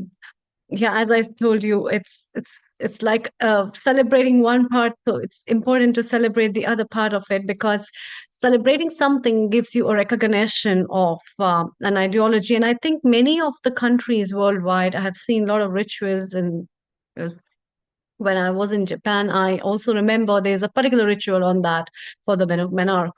So this is like an important aspect that can be shared and put forward. Moving forward, Alexandra, would you like to say something more on the retreat that you have planned up, which is going to take place from 8th to 15th of February 2025? And in fact, this is related with the celebration. In fact, Kumud, you can also be a part of this retreat, celebrating the part of your journey of life at this level. And it has no age limits, I think. Isn't it, Alexandra? It's not just for the young people, it's for everyone. Practicing yoga, meditating, mindfulness, and breath works, and guided nature walks, and everything. So, yeah. Over to you, Alexandra. It's called menopause, and as Dr. Sonal said, it is a pause, and therefore I also use that word for all the retreats that I will have throughout the year. Pause to love. I think this is really important to start with. Pause to love yourself, pause to love the other person that is next to you, and then everybody else. And then we go with pause to breathe, pause to meditate, pause to walk, pause to write, pause to read. There are many different things in our lives that are just like constant going. And I think what I needed, and I did not have permission just to pause. I didn't give myself that permission to pause.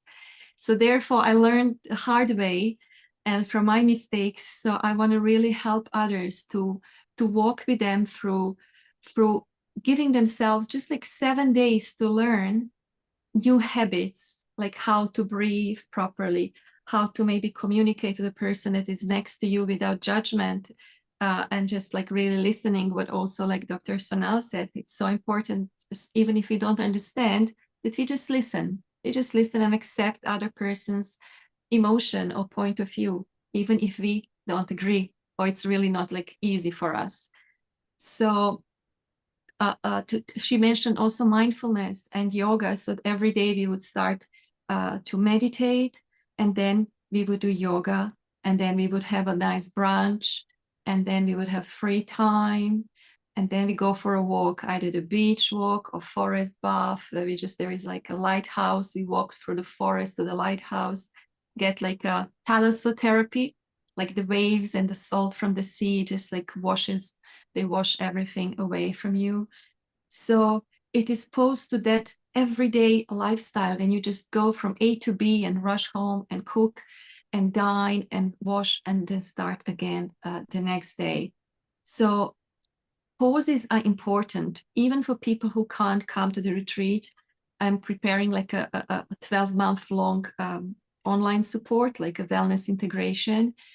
But even without attending my retreat or any other retreat, it's like you can do a retreat for yourself, even if it's like a minute retreat, even if it's 5 minutes, if it's an afternoon retreat.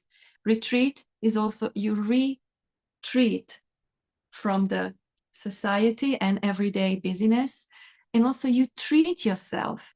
So that can be really anything, like Kumut said, maybe sharing her stories and her knowledge with her grandchildren. It's some kind of treat for them, you know? And she's also retreating from being like this very active outwardly lady, but she's sharing her knowledge. It is so precious. And often because we kind of put older people in some special places, so it's lost. There is no disconnection between elderly and the youngest parts of our society.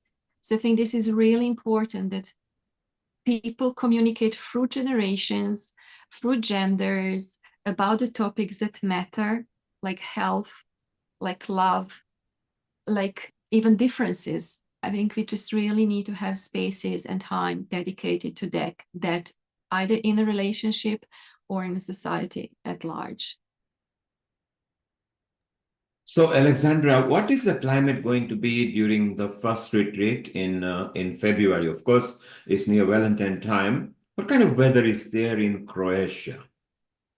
I could show you now, just like rotate my, it's still warm. I mean, I swam a week ago, and I think I'm going to swim again. It's like not summer, but it's very, very mild winters, and the springtime is the most beautiful.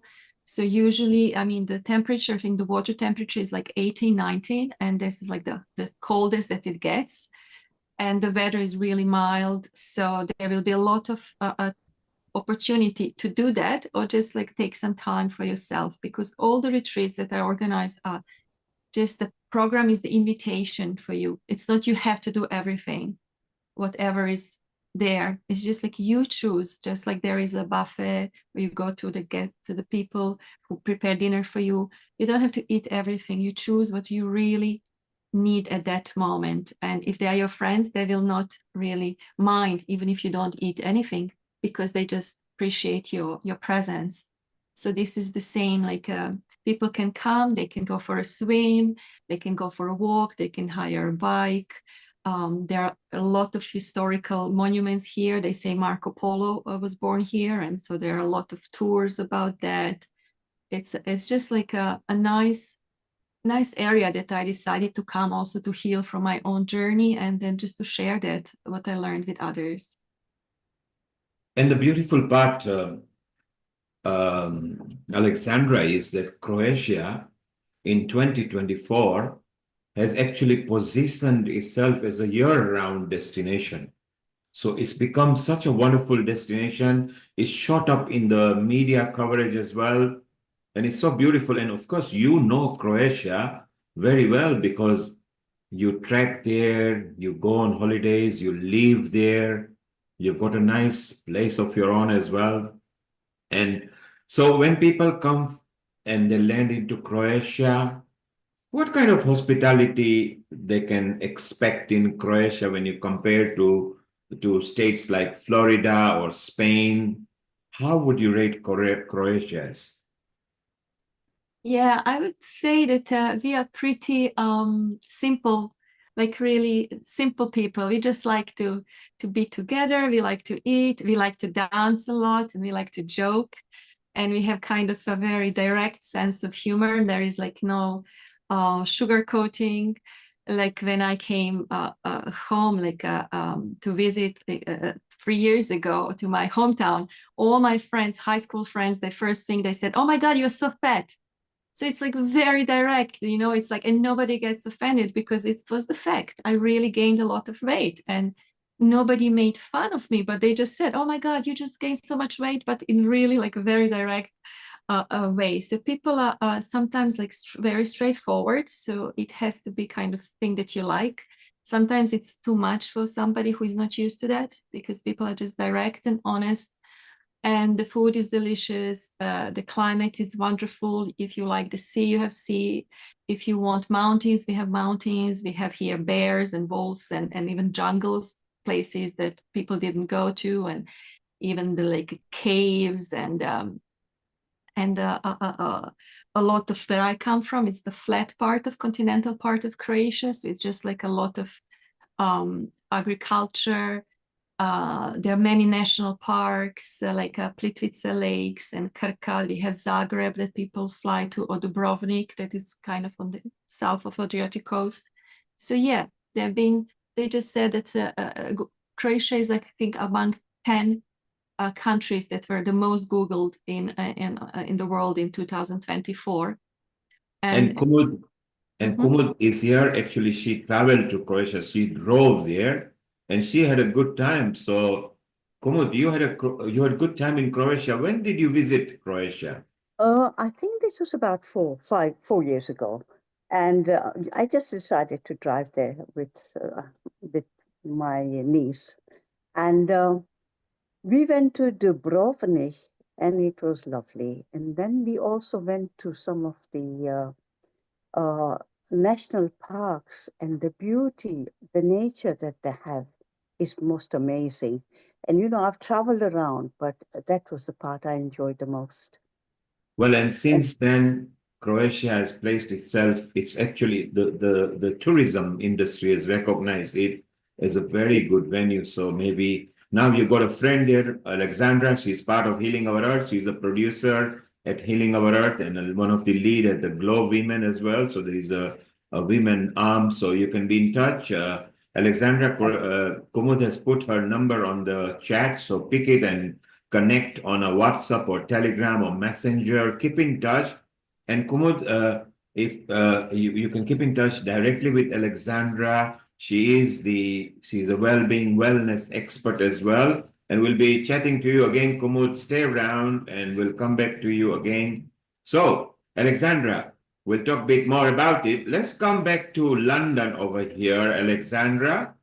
And let's welcome Kiran here. Kiran is actually a teacher, but more importantly, she loves social entertainment as well. She's an anchor, she is a model as well, and Kiran has her perspective of menopausal care. So a global namaste to you, Kiran, and how are you?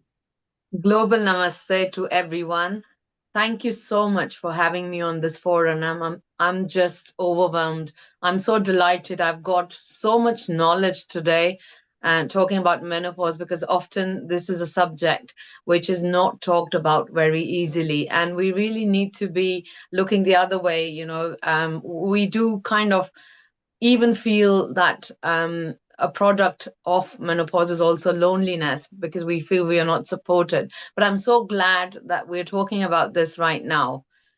My take is, I would say it's me, no pause. So I would say if anyone who's going through menopause should just take a moment to kind of, focus on their well-being and take some me time, as rightly said before in the forum, that this is the time to reinvest in yourself and to feel that you have to look after yourself first. And obviously, friends and family should always be there to support. So they should also understand what women go through at this phase and, how they can help us.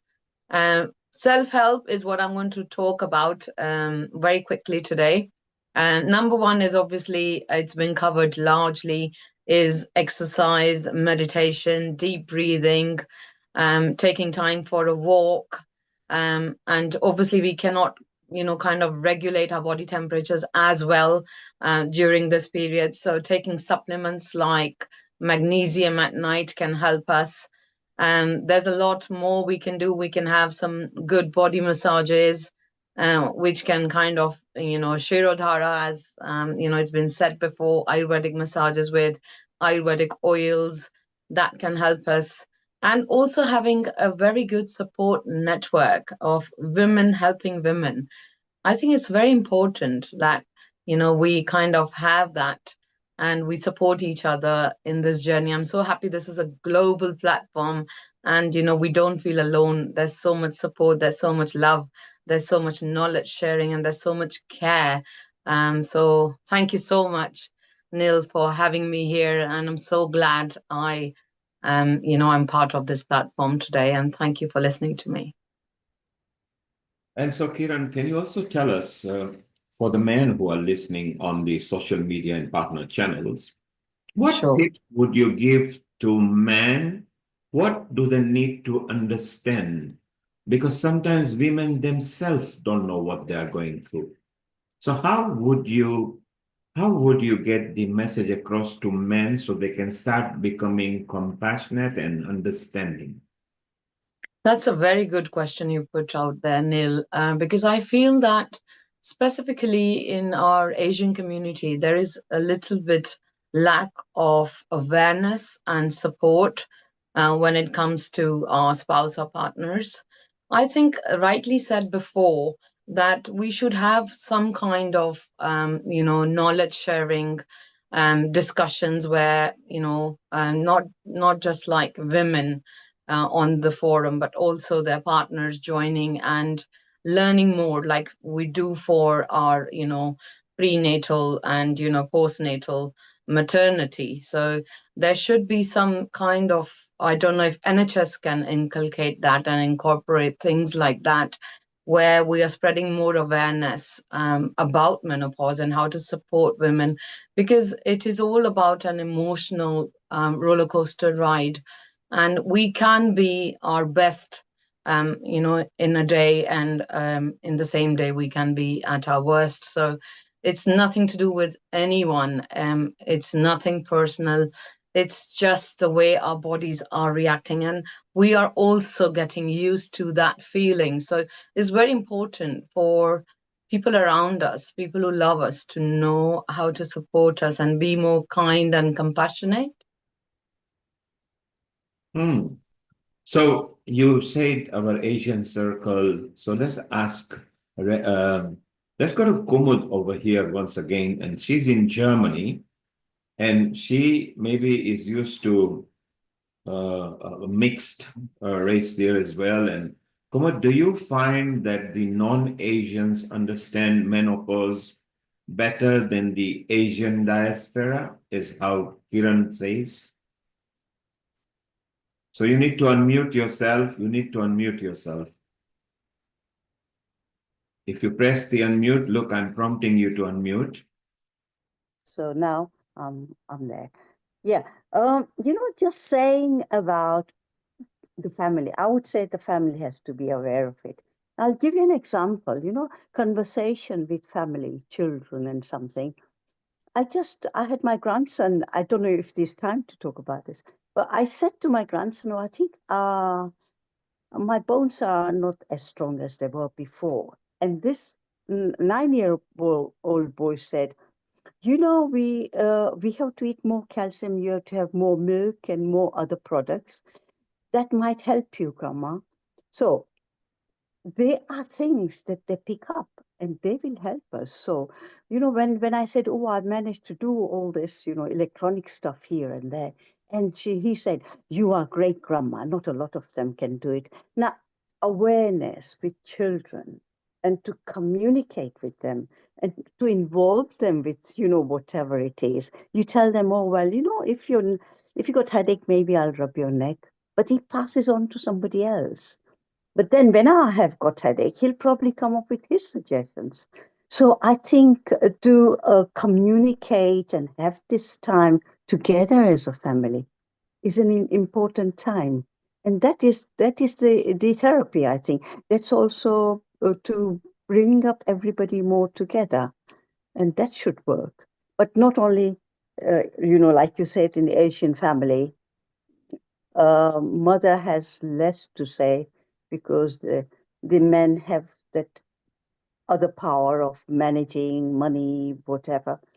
But these days it's different. So even if, we all do the same and have breakfast or get together, but tell them, oh, I'm feeling funny and I don't know why. And they will come up with ideas. But if not, they find out more and they even will be prepared to tell you more. So Kumud, what you are get saying, everybody involved. so Kumud, what you are saying is don't keep it to yourself, even if you don't understand. Try to share with others. Who knows? They might come with some ideas that you haven't thought of, or at the least, they will understand what you are going through. So then it helps there. And Kiran, you like that idea that, we should get everybody together. And so just before you make comment, Kiran, let's go to Lata and see how she has tackled menopause and what she thinks on menopause. So Lata, global namaste to you. Global namaste, Neil, and the whole platform here. So,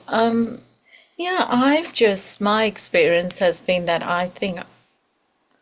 I don't know, I've sailed through it. I didn't even realize I didn't go through anything really as such, but I had other things that were going on, which I wasn't aware of, but I don't know. I didn't get all the other things that women get, but also the therapy that the GPs prescribe, the HRT. I think it's quite contradictory to what Ayurvedic does, which is stops aging, and the HRT actually increases aging, doesn't it? I think the women that go on it, they try to help their hormones to balance out. And in fact, it actually has some side effects such as aging. That would be a question for Dr. Renuka, because that concerns me quite a bit, because it's not fair to expect women to, rather they're coming to balance their hormones and stop the aging process.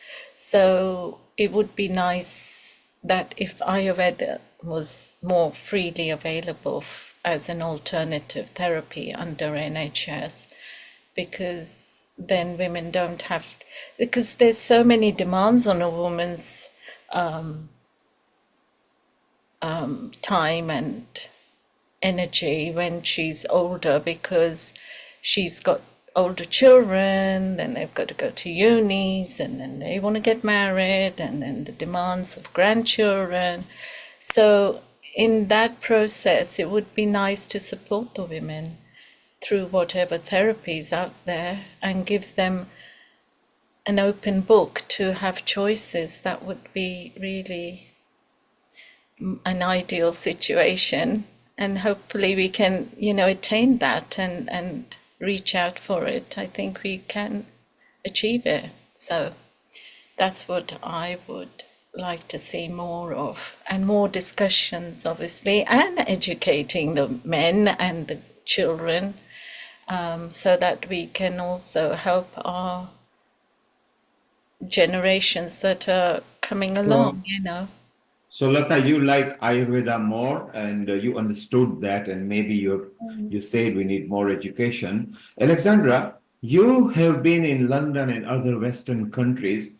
Do you feel that the Western men understand women better than, because you've got Asian friends as well?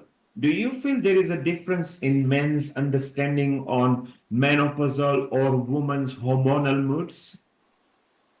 From my personal point of view, definitely. First of all, there is no this emotional intelligence even to talk about their own feelings and needs and concerns.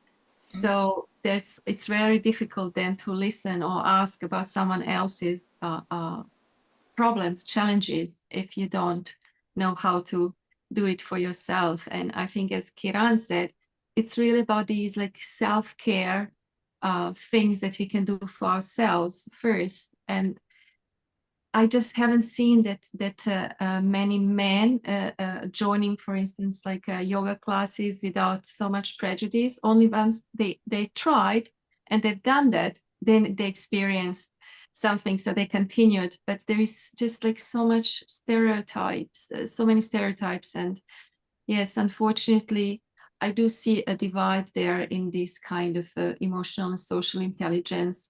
But also, I would just say it's about also availability of information, maybe.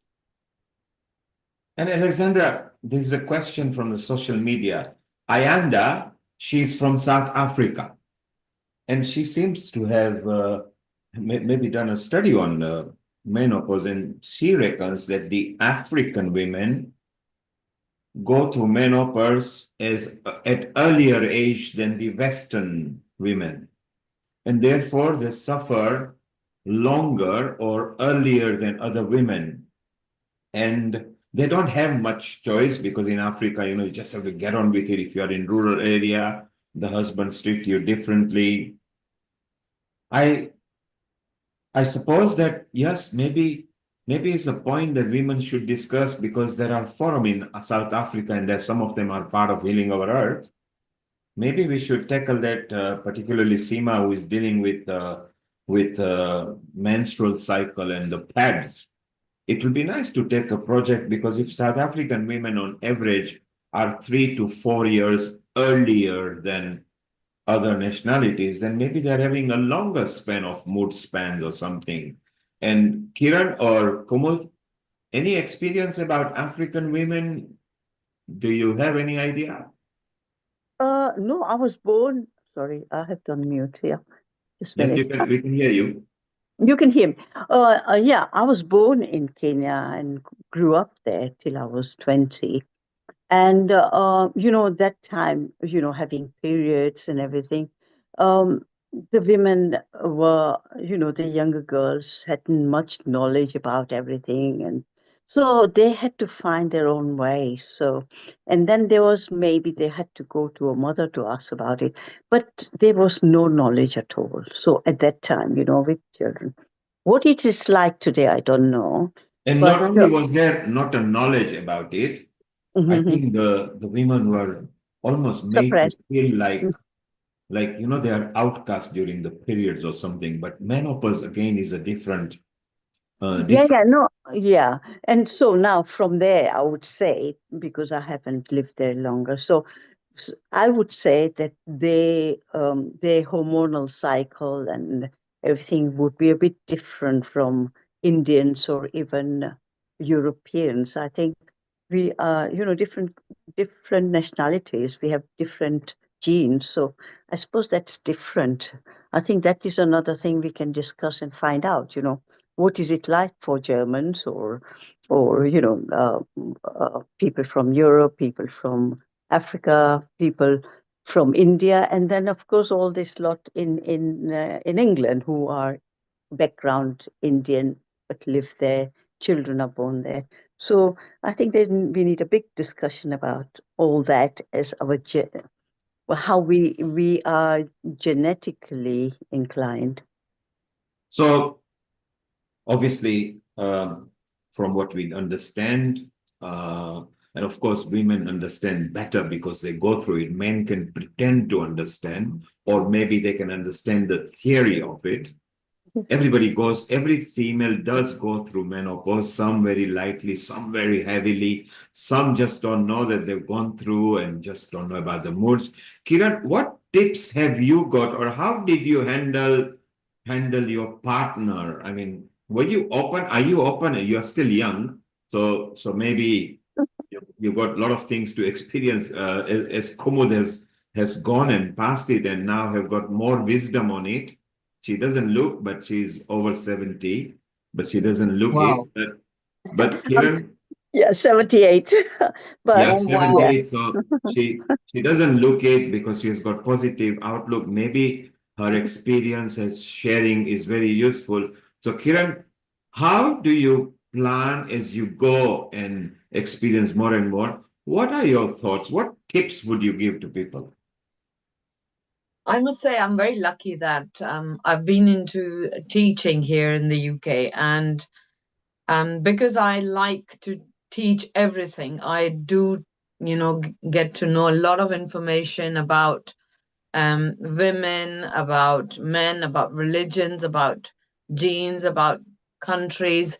So I have a wealth of knowledge about so many things that I'm easily able to kind of, you know, um, duplicate that information at home with my son who is 19, with my husband. And I'm lucky to have that wealth of knowledge to share, which is global knowledge, because I was born and brought up in India, and I've lived half my life in India and half my life in the UK. So I kind of bring everything together diversely, and it's amazing to see, people who've really done well, my peers, like, um, you said Kumuji 78. It's amazing. I can't believe it. She's amazing for her age. So I do have a very good circle of friends who are 70 plus. So I have a group which I have younger friends, they are in their 30s, but I have older friends as well. So I love to combine all the knowledge from all aspects and diversities of life and age groups. So I teach teenagers. So I do love to get everything together, and I do like to use that information for myself, for my generations to come, and for anybody who is, who's connected with me. I love to share it as well for the greater good. So that's my tip, that know yourself when you're going through this period. This shall pass, and you can enjoy it because there's no more periods, and that is also a kind of relaxation. So take it positively is what I would say. So that you just outlined bit of benefit, that out goes the worry about menstrual cycles, in True. comes bit of different moods, so it's good. And Kumud has actually shown that live even at 78, she's now able to talk about it without getting harrowing experience. She obviously went through some motions about it. We'll go to her again. And Kiran, stay around. We're going to come back to you again. We've got more people that we want to talk to. So Kiran, stay around. We'll chit chat again. Kumud, stay around. We'll be back with you in a moment. Alexandra, let's go to Dr. Barbara Kubika over here with her perspective of this, because it's so nice that different nationalities, different people, different age are sharing their knowledge to us. And then we'll chit chat with Barbara, Kumud, and Lata and everybody, so we get more idea. And men are enjoying. And just while we are talking about it, those people who are listening to us in East Africa and South Africa, it seems that the local African women, the origin, people who are local over there, they do seem to be slightly ahead in getting menopause. So maybe it's a subject that we will talk. But Alexandra, let's welcome Dr. Barbara, the smiling doctor over here, and let's see what she has got lined up for us. Over to you, Alexandra. Thank you so much. Thank you, Kiran, for that insight as well. And so maybe we can just introduce also Dr. Barbara Kubicka with also that different background. It brings a lot of diversity to healing our earth. We come from different places on the planet Earth, but we are all here supporting the planet Earth, supporting each other, supporting women, supporting families. I was asked about the emotional preparedness of men to support us through the menopause or through the life challenges in Croatia or in Western Europe. What are your experiences, Dr. Barbara? You come from Poland originally, but you lived in different parts of the world, France, now England, many other places.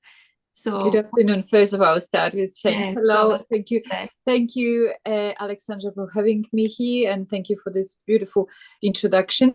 I would like to introduce myself briefly. As you mentioned, yes, I'm a medical doctor. I specialize in aesthetics, but I've always a very holistic approach to beauty and aging as well. And when I started 15 years ago, subject of menopause was not present in aesthetics at all, and it's never been even mentioned, even in my studies. It's never been anything that's been addressed, which is actually shocking. And but what is great over the last, I would say, and I initially introduced that part as well to the clinic, bioidentical hormones, and it hasn't been popular at all. But I have to say that over the last probably 5 years, it's been a very open discussion, which is amazing change and a huge improvement. And it's global. It's wherever we go on conferences, we have the sections for women going through menopause from the point of view of skin and health and hair, mostly the issues that physically we deal with. So it's more like it's more from the medical side. When it comes to emotional side, obviously we see those ladies, women who go through the change a lot and hear all the concerns, but it's not something obviously that I would directly address. We can just support them in the process. You ask about men, their awareness. I think UK is great in that sense because women are very vocal and they speak a lot about this. So I think men are aware of it, but there is element of it's two sides. On one hand, yes, there is awareness of it, but I don't think there is understanding or real support. It's a little bit, it's dismissed as being cynically commented sometimes. So I think it's a subject that will have to be addressed over a longer period of time and understood better. But as well, I think as women, if we understand each other and if we support each other, I think we don't require so much support from the other genders, so much understanding. So I don't know whether I answer your question, Alexandra, but yes, thank you. I feel like yes, there's still a long journey, and even in I planned it's kind of coming in the in focus. But even in terms of medical doctors, obviously, fortunately, there's more now female doctors specializing in those subjects. So there is more understanding, I guess, of that. But as well, I think men slowly are more open to understand and talk about this. One very interesting fact, I don't know whether you discussed about that we humans, or we women, we are the only mammals, but only whales have menopause. No other animal go through that biological change. And it actually hasn't been a problem 120 years ago because our lifespan was more or less the same as the life up to menopause. So it's almost like our body, it's not catching up biologically with the changes of a longer life, but it's finishing in the sense of obviously of a reproduction. So it's something that it's, and then addressing the comment about women in Africa facing this issue earlier, if what I understood what you said, it's because obviously with less stress and more healthy lifestyle, we extend the time when menopause comes. So therefore, there is a slowly change in that aspect of our biology, but it does take long term to adjust. So I think there's a lot that we have to face in understanding and as well in making that transition easy. But then as well, from the medical point of view, there are many things that we can do to support the process, to make it easier, to make it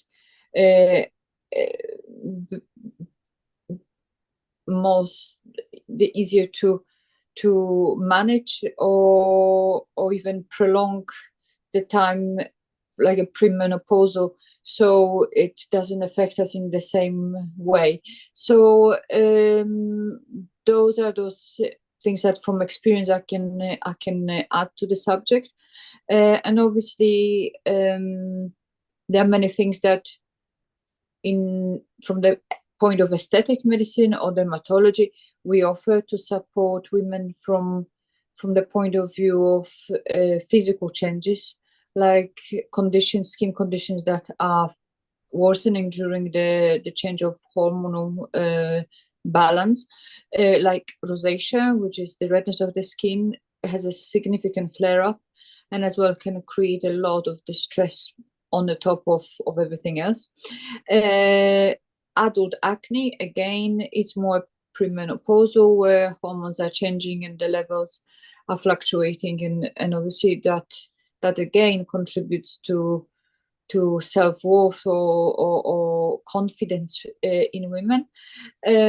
Pigmentation, that's another big subject, especially with the melasma, where the darker skin types or mixed skin types, where it's actually becoming really a huge problem and difficult to deal with.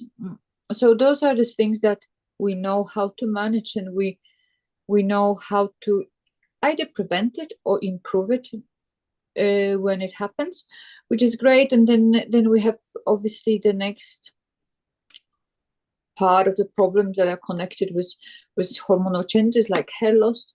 So again, the supporting that, because again, it's another added stress to already stressed body that going through the massive adjustment, and then all those extra things, they give another reason to feel not so great about yourself, and makes women even more withdraw or ashamed. Actually, I think the worst is this shame around it.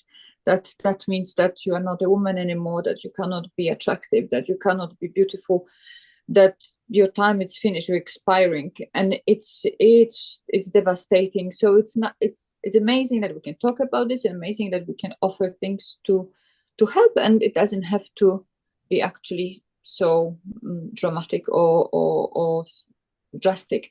One more thing that over the last couple of years has changed as well, it's changing, supporting the metabolism in women. So the change, for example, the weight gain, in that aspect, where before that was a huge concern for women gaining weight.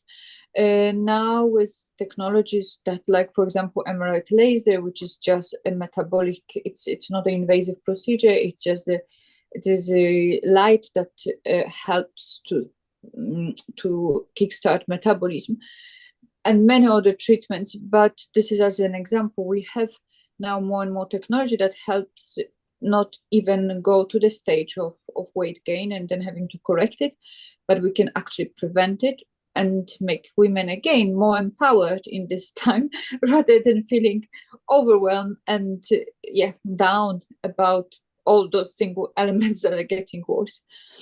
And obviously from the anti-aging point of view, with the treatments, but dryness of skin, thinning skin, again, there are many things that obviously we know that certain treatments maybe don't last so long, or they are not as effective during that time because of the jump of hormones. But they are more and more products and companies that understand this, so they bring a different product that can adjust that as well, which again is amazing, because we have more tools to help women, to help each other with this process. So I think from the Western point of view, because it's where appearance is so important, and especially in the public eye or in corporate environment, women environment is ageist. So it's amazing that we can help women to feel that they have still a role to fulfill, and that we can make them look that they fit in, that they are still part of active life. And I think that's from that story that I initially said about the menopause being close to the end of life in, let's say, 120 years ago. Now we have extra 40, 50 years that we need to stretch and feel. So hopefully with time, our body will do magic and everything will change. But at the moment, we have to help it in some way to stay current, to be part of it. And we have as well in the clinic, a lot of postmenopausal women who look amazing and are very active, and as you said, it's just like it's their way of being didn't change, so it didn't became a defined factor in their life. Yeah, that's exactly, I think, what also happened to me when I came into the menopause. Like I really we talked about like the good things about it. You just like, you don't have period anymore. You also become a bit older and wiser. You don't care about other people's opinions on your appearance. You just have a couple of priorities that really you take care of. And I used to joke always, it's like a kindergarten now, because I feel like it was like a rebirth. It's like a new birth. Once you finish that cycle, you can now become who you always wanted to be.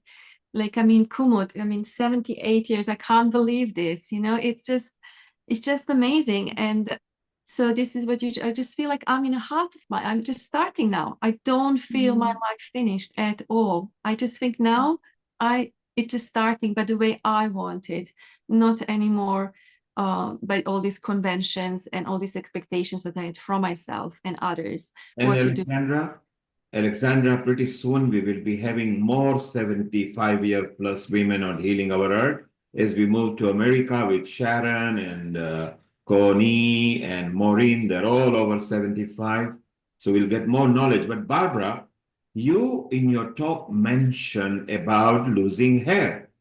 And people have started sending comments on social media. That is a very important part, because when it comes to aesthetics, which is what you are an expert at, hair loss for a woman is not something very easy, because the beauty of women is their hair too. So they would like to get some tips. So first, let's remind people, if you wish to visit Barbara's website, it's quite exciting.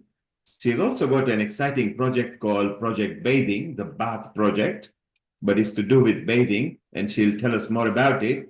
And if you want to visit her website, is Dr. Barbara Kubicka, Kubicka, kubicka.co.uk. We're just going to quickly show you and share you her website. Or even easier would be the Clinic B. I think that might be .com. So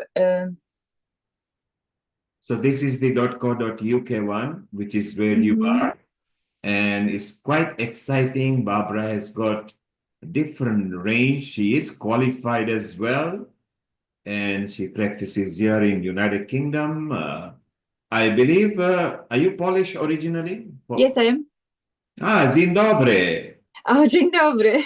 So it's very good that you're here. So for those who want to know, so Barbara, people want to know about hair loss. Now, what an important, so in menopause, do women actually lose hair? So it's the drop of estrogen and progesterone. In the hair, most progesterone, actually, then estrogen changes the cycle of the hair. And the hair initially they become weaker, and then they can be quite dry and breaking, but then after that they actually shed, or they don't grow back with the same speed. So and depends obviously on the way the hormones are in everyone has we have different levels and dominating hormones. So obviously for some the process might be slower, or some might be more like happens over the sudden, and then obviously depends on the top of this level of stress, which is a big contributor with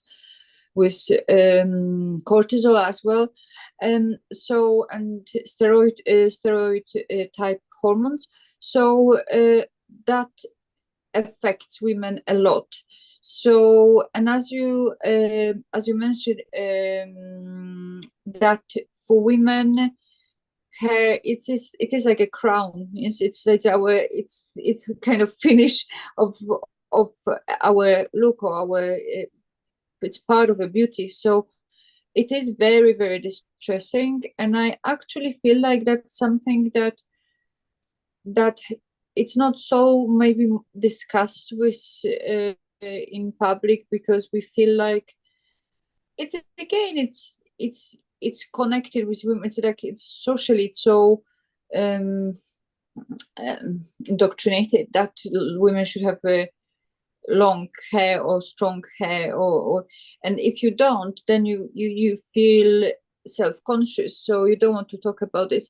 There are many things that one can do on their in a home, in themselves, in terms of choosing the products, reducing the chemicals, obviously all of those things that we can have. The scalp massage helps a lot because it helps with circulation, and the simple, like you can buy things like a tiny little roller, or like micro needling device on the internet. There are quite a few of them. You don't have to be big needles, but like 0.2 tiny thing that using helps with circulation as well in the scalp. And those things can be, like I said, it can be a home management that actually does something good. Some people start minoxidil as well. It's something that it's mostly, like, for example, Regain used for men and male pattern of baldness, but alopecia, but because as well it is connected, the loss of hair, it's connected with testosterone in women. So Barbara, works as well. Barbara, stay around, because when it comes to hair, a lot of women want to know about it. And maybe in a while, just in about 15, 20 minutes, if you come back, and maybe if you can give what you feel could be a good diet generally, because different ethnicity can take different things. Earlier, we had Dr. Renuka, who prescribed ghee, I think, Alexandra, that she thought it was good for the ease of it. Barbara, stay around. We're going to come back to you. Let's just go to Dr. Shobha here, and she's a researcher who is based in the University of Sheffield, I believe. She's here in United Kingdom. And from what I gather, she's co-leading a project looking at how communication about menopause can be improved for the South Asian women.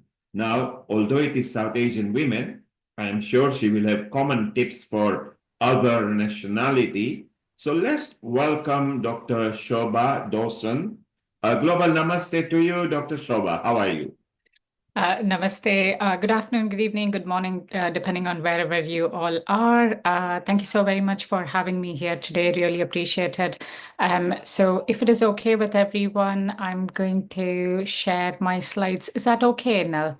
Yes, you're welcome to do that. You are a co-host. As long as there is no copyright matter on it, it is your own. Yeah, it's all my own work, so we are perfect. Let's go and share it, and then we're gonna chit chat with others. We are having really interesting conversation. Men are learning about women, and women are sharing about tips. Go ahead, share your presentation. Yeah, okay. Can anyone, sorry, I'm trying to do this in we can see presenter mode. I'm not able to do that in presenter mode for some reason. So we can see your slide, and now there are plenty of slides. Is that better? Can you see it now? Yes, it's full on now, improving communication about menopause. Go ahead. Excellent. Thank you so very much. So what I'm going to be, I'm only a doctor because of a PhD, so I'm not a clinician at all. Just putting it out there because I know that today has got a mixture of different individuals giving you different bits of information and advice. So what I'm going to do to begin with is start by talking about a small project. So the idea for this project actually came from the community in itself. So this was when I was based in Bristol, which is a small city in the southwest of England. For this particular project, I also worked with colleagues in Oxford and Kiel. We each looked at different topic areas and different populations. But for the purpose of today's presentation and discussion, I'm going to be specifically talking about the work that I did. So this was specifically with women from South Asian background. So when I say South Asian background, that includes mainly women from India, Bangladesh, Pakistan. For the purpose of this workshop alone, the project will include other groups as well. So I'll come to that in a second. So essentially, as part of this workshop, we wanted to do multiple things really. One was we wanted to identify what healthcare research priorities mattered to this particular group. But we also wanted to use art as a way to support the inclusion of these individuals because they are often missing from research as such. In addition to the women being from an ethnic minority background, we were also interested in looking at other intersectional factors. So this was including things like deprivation, socioeconomic status, education, whether they could communicate in English at all or not as well, so that we could provide a more of a holistic picture as such. So on the day of the workshop, we had 11 women in total. We ran the workshop in Hindi, Urdu, and Punjabi because there were multiple speakers who communicated in different languages. So I specifically was there to facilitate the discussion, but also help and support the artists in case they had any queries at all. So the student artists would listen and ask questions if they had anything for the group. They also made rough sketches and noted topic areas of interest, which they could capture in the artwork as such. And subsequently, they shared an artwork based on the priorities for research. And draft artwork was shared electronically with members of each of these communities to ensure that we reflected their concerns and priorities as adequately as possible. So with the South Asian women, we talked about both menstruation and menopause. This is a topic area, it took a lot of gentle teasing really to get them to actually talk about it because of the nature of the topic area and the taboo attached to it. No one really wanted to talk. So after a lot of coaxing, women opened up and talked about it. So in terms of priorities, two things came up. One was communication about both menstruation and menopause. The second one was specifically around the education and support for women to engage in these discussions as such. So it's all well and good. We found this out. So what? So what we then did was we went back, sat in front of our desks to see what evidence is actually out there in relation to both menstruation and menopause, in relation to education and support and communication in itself. So what we then found out was there was quite a lot around menstruation, but hardly anything around menopause.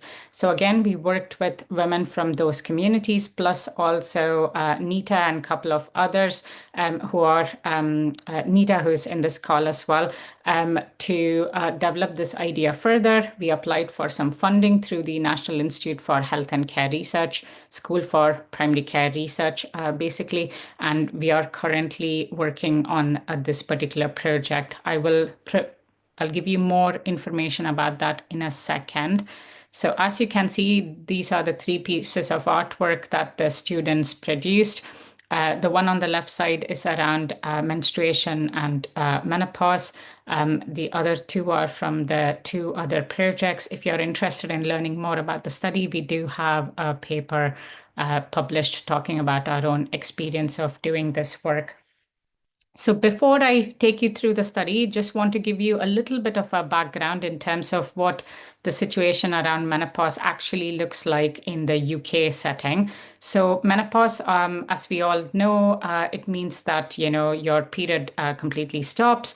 And this specifically, in terms of the diagnosis as such, they consider that you are menopausal when your periods have stopped for 12 months in total. So in the UK, this essentially occurs in women aged between 45 and 55 with an average age of 51 years as such. Sometimes the symptoms of menopause can last for some women for up to 15 years after they have, reached menopause. Of course, it's a combination of both physiological and psychological symptoms. You have heard some of the things already from different speakers. Some other symptoms include hot flushes, vaginal dryness, incontinence, weight gain, both cognitive and mental health problems as such. Also, those who are postmenopausal are at higher risk for other conditions like osteoporosis, cardiovascular disease, type 2 diabetes, depression, etc. Of course, the impact of the symptoms go beyond the physical and psychological aspect. So, for example, it can also pose challenges when you're transitioning through menopause in terms of your own identity as such, or how women perceive themselves, or their experiences both at work, their personal relationships, and how they experience their social roles as such. Government initiatives and strategies such as, for example, in the UK, the Department of Health and Social Care, Women's Health Strategy for England, and also the Women's and Equalities Committee have recognized these issues very widely. So now that we know about menopause, what is the state of literature or evidence around communication aspect, specifically speaking? So we all know very well that there is a lot of cultural variation in terms of how we report the menopause symptoms in itself.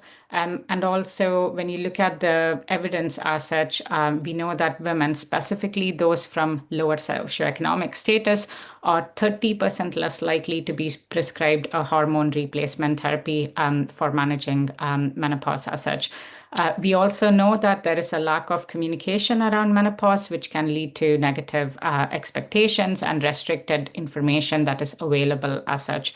So again, when you look at the communication side of things in terms of between South Asian women and healthcare professionals, we know from existing evidence that South Asian patients experience worse doctor-patient communication compared to white British population.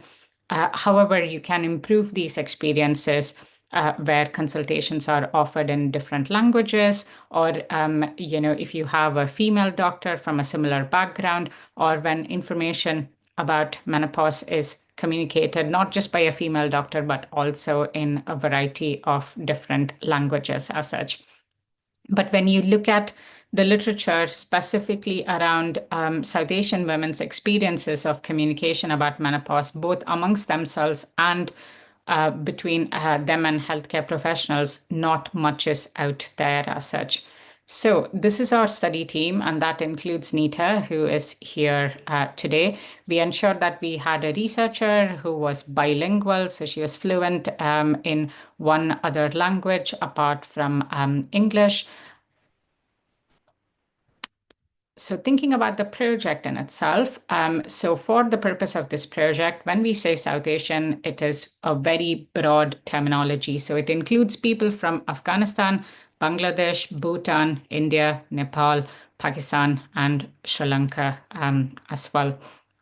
Because in the UK, when you say South Asian, these are the different countries that people from South Asian background come from. Project is divided into 3 parts specifically. First is a scoping review. So here what we are doing is we are looking at all the evidence available in the topic area of experience of South Asian women around communication about menopause, and we are looking at it from an international perspective. Once we have done this, it will give us a good idea and understanding in terms of what's out there, what's missing, where there are some of the similarities, differences, both within and across different groups as such. We'll then do interviews or individual interviews or focus groups, which are like group interviews really. We have already recruited over 40 people for our study, and we have done a combination of both interviews and focus groups.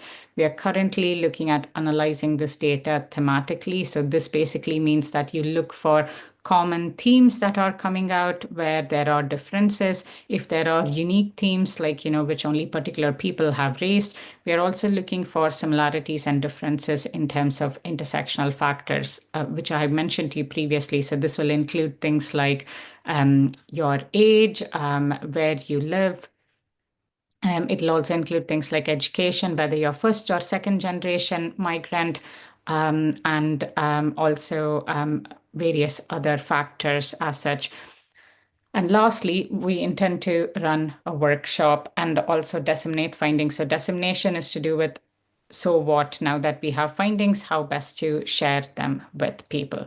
So in the UK, we also do something which is popularly known as patient and public involvement. So this basically means that we engage with people who have got lived experience of that particular condition or health problem. So for example, when you look at the research team, I'm not menopausal just yet, but I can talk about experiences from that of my mum, my gran, etc. But that's basically it. So it's well and good that we research this topic area, but we still don't have a good idea and understanding about the condition in itself. So that's why we have got Nita and few other public members who have got lived experience of it, who can then help us shape the topic area in itself. So for example, in terms of what sort of questions to ask in the interviews, focus groups, what sort of outcomes we should be thinking about prioritizing, etc. So we meet, all of us meet regularly. They are part of the research team as such. They have also helped us review documents in the past, and they also support us in terms of recruitment, analysis, etc. So one of the key aspects for this study was that we wanted to ensure that we make the research as inclusive as possible so that everyone who can potentially benefit from this research study has the opportunity to participate in it as such. So we ensured that we had people with lived experience involved right from the get-go really, because as I told you, the idea came from the community in itself. Again, we worked with people from the communities to work with us in terms of shaping the idea, to get the funding, and also throughout the project, we are working with them. We also have all the study materials, including patient information sheet, which is what the PIS stands for, is available in different languages, including easy read format. This essentially means that we have pictures with simple text underneath it. This means that those with limited proficiency in English, it is accessible for them also. In addition to this, we have got audio recording of study materials in different languages as well, and we are taking verbal consent rather than just sticking to written consent. We also have a small reimbursement available to study participants, but our public contributors also get paid. Of course, the amounts vary because the purposes are very different. People get given a choice in terms of whether they want to do interviews or focus groups. We have multilingual field workers as such. So this includes consultant interviewers. So we have recruited someone who's a Bangla speaker. So she'll help us recruit Bangla participants. We also have a researcher who speaks Urdu, apart from English. I'm bilingual as well. I can speak in Tamil, so that means I can recruit people from southern part of India or Tamil Sri Lankans, for instance. And in terms of dissemination, we'll be using animation and workshops. So thinking about the recruitment strategy, we have got South Asian Health Action, so SAHA helping us with that. We are also drawing on existing connections. We are also advertising it through various other community organizations in the UK, and we are focusing specifically on areas which has got high proportion or high density of South Asian population. So those are all the different places in the UK, for example, which has got a high proportion of South Asian population. So in terms of dissemination, it's quite important for us to think about how we share the findings, who we share it with, how we do this, and where we showcase it. So we are ensuring that this is as inclusive as possible, including all the relevant individuals and organizations who can benefit from it, from patients to members of the public, their family members, carers, healthcare professionals, and various other organizations. Animation will include key messages. We'll also do voiceovers and subtitles in various South Asian languages and in English, and we'll put it in various health-related websites. In terms of the workshop, again, we'll ensure that we are as inclusive as possible, including all the different stakeholders. We'll share the findings with them at the beginning of the workshop, then ask them in terms of how best to translate them into tangible actions, really, so that it can be rolled out in general practice. Not everyone will be comfortable to share their views verbally, especially in group settings, and you have a combination of lay members of the public, participants with healthcare professionals. So we do offer them an option of writing it down on postcards if they don't feel comfortable sharing them verbally. We'll also have an artist who will produce a storyboard of discussions so that findings are there in easy, tangible format so that we can share it again with everyone. We'll have this workshop in a community setting. So currently we are looking for participants, really, specifically those people who are living in the UK from a Sri Lankan or an Afghanistan background, because these are groups that we have still not very much made very much progress in terms of recruiting, or Nepalese and Bhutanese background as well.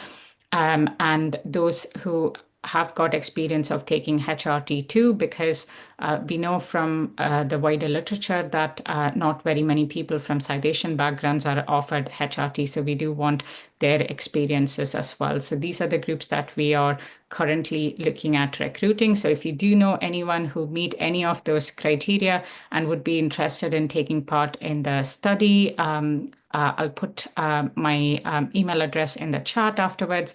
Feel free to reach out to my colleague Yamna. Lastly, I would like to acknowledge the funder, and I'm going to stop here. Thank you so very much for this opportunity and for patiently listening to me. Thank you, Shobha. That was quite interesting, albeit it was for South Asian diaspora. I'm sure there are some common matters that will apply to all the women on the earth. Today, we established that the African women come to menopause much earlier than the other nationalities. And particularly that you are in a lookout for Sri Lankan, Nepalese, Afghan, other non-Asians rather than just Indian diaspora.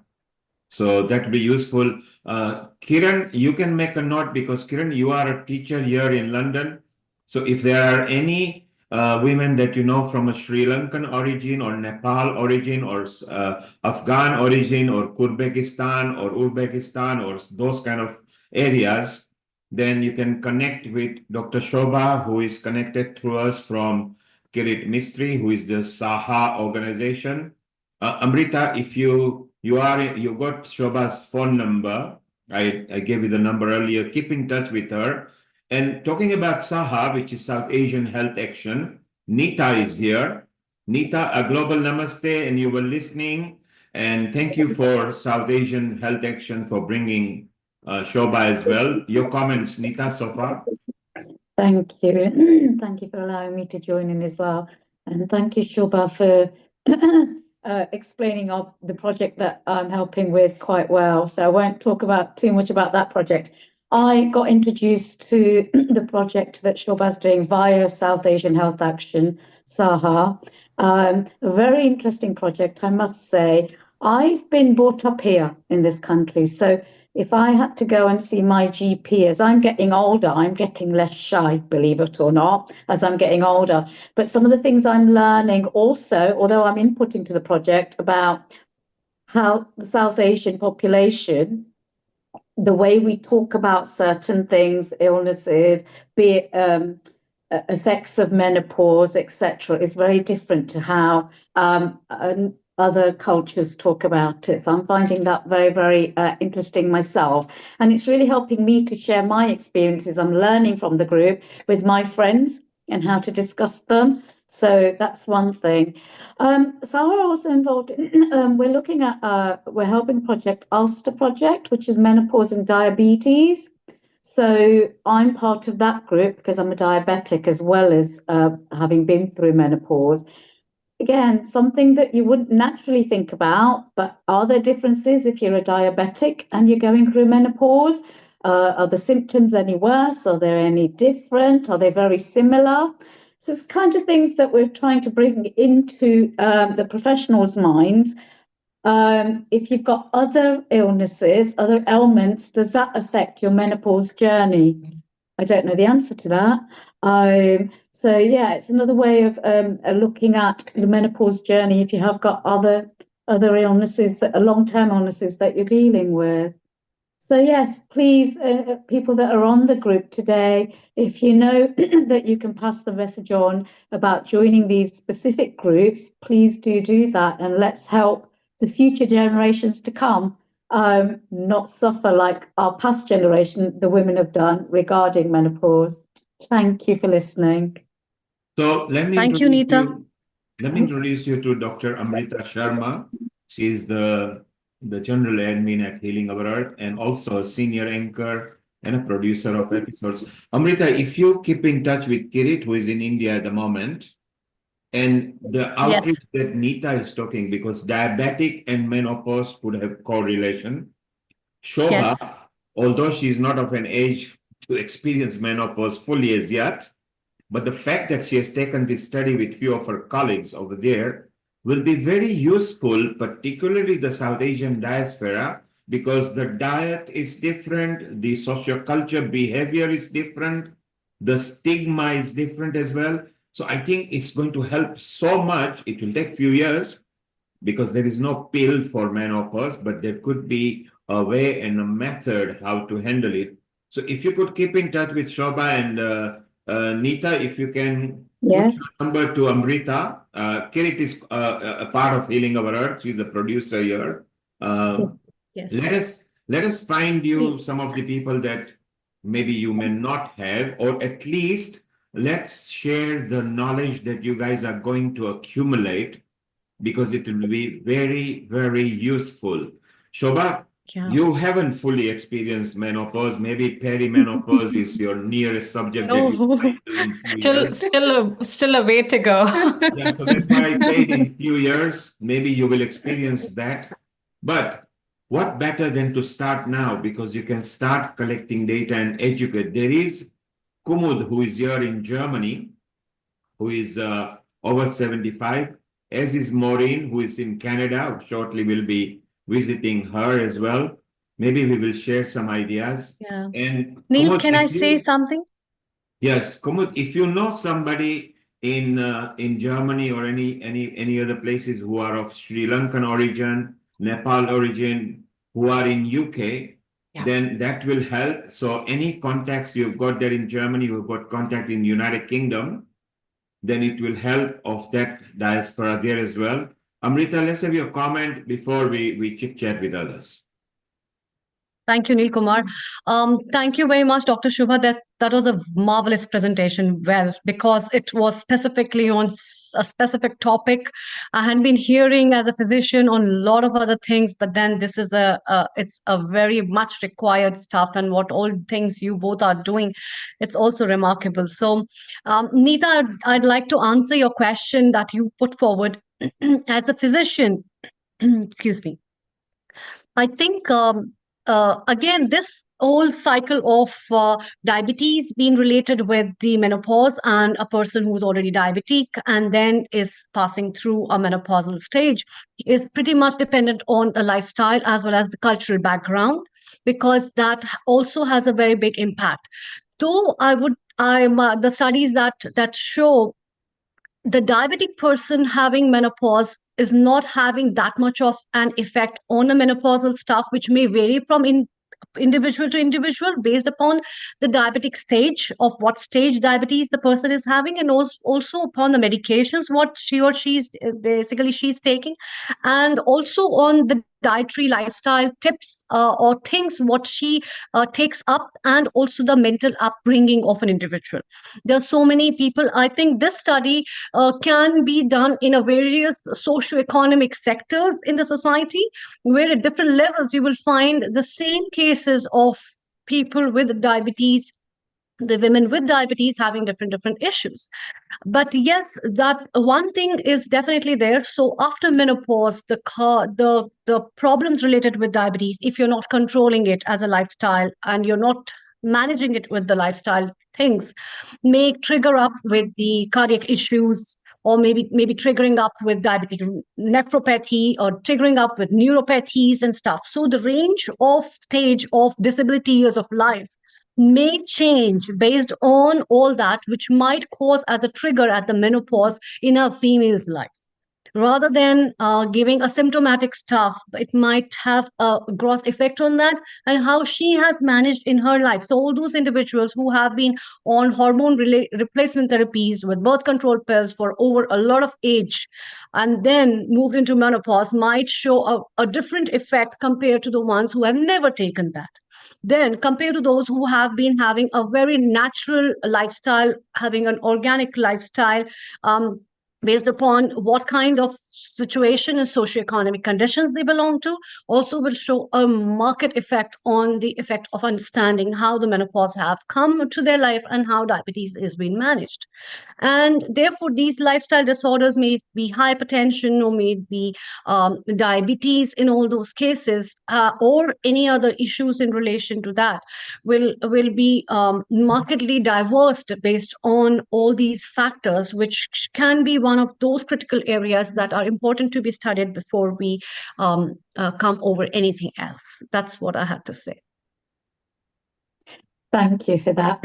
I think where I was coming from was sometimes the symptoms of not well managed diabetes are very similar, like dryness, loss of libido, change of mood. That's also connected with bad management of diabetes, when your sugars are high or too low in that. But they are similar symptoms to a person to a woman going through menopause. So is it the diabetes that is not controlled, or are they actually going through perimenopause? I don't know, because the symptoms are very similar.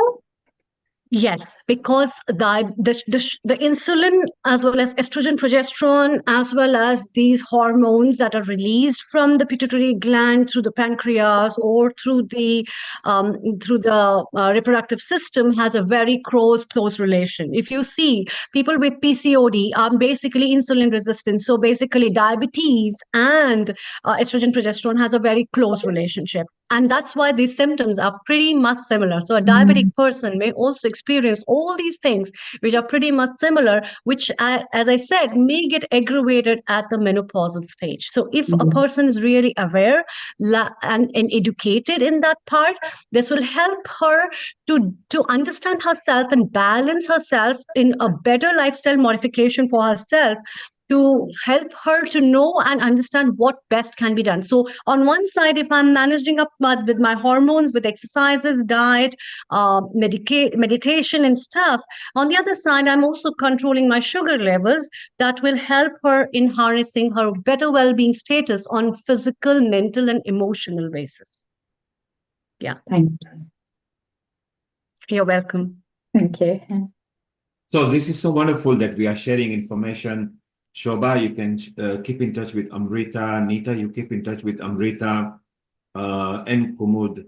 And for those people listening to us on social media and the website, if you are connected and living in United Kingdom, maybe you can take part of this, or at least when you want to see the outcome, you can connect Healing Our Earth in a year or 2 years' time, where there will be more data being released.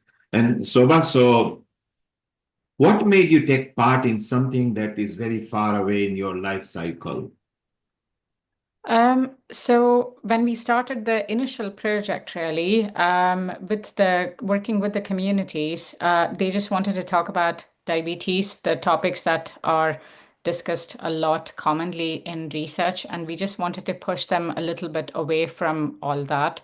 And a couple of things that the community members talked about was issues around menstruation and menopause. And as someone who's gone through menstruation, and I recall that when I joined the call, someone mentioned, possibly it was you, who mentioned about how with menstruation, quite often women are like, isolated, culturally, the way you get treated, etc. Growing up in India, it was very similar for me in that sense.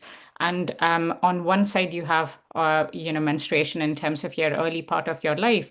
And the latter part of your life as a woman, you go through menopause. And it's something I've heard my mom talk about a lot. My gran, on the other hand, never really spoke about it at all.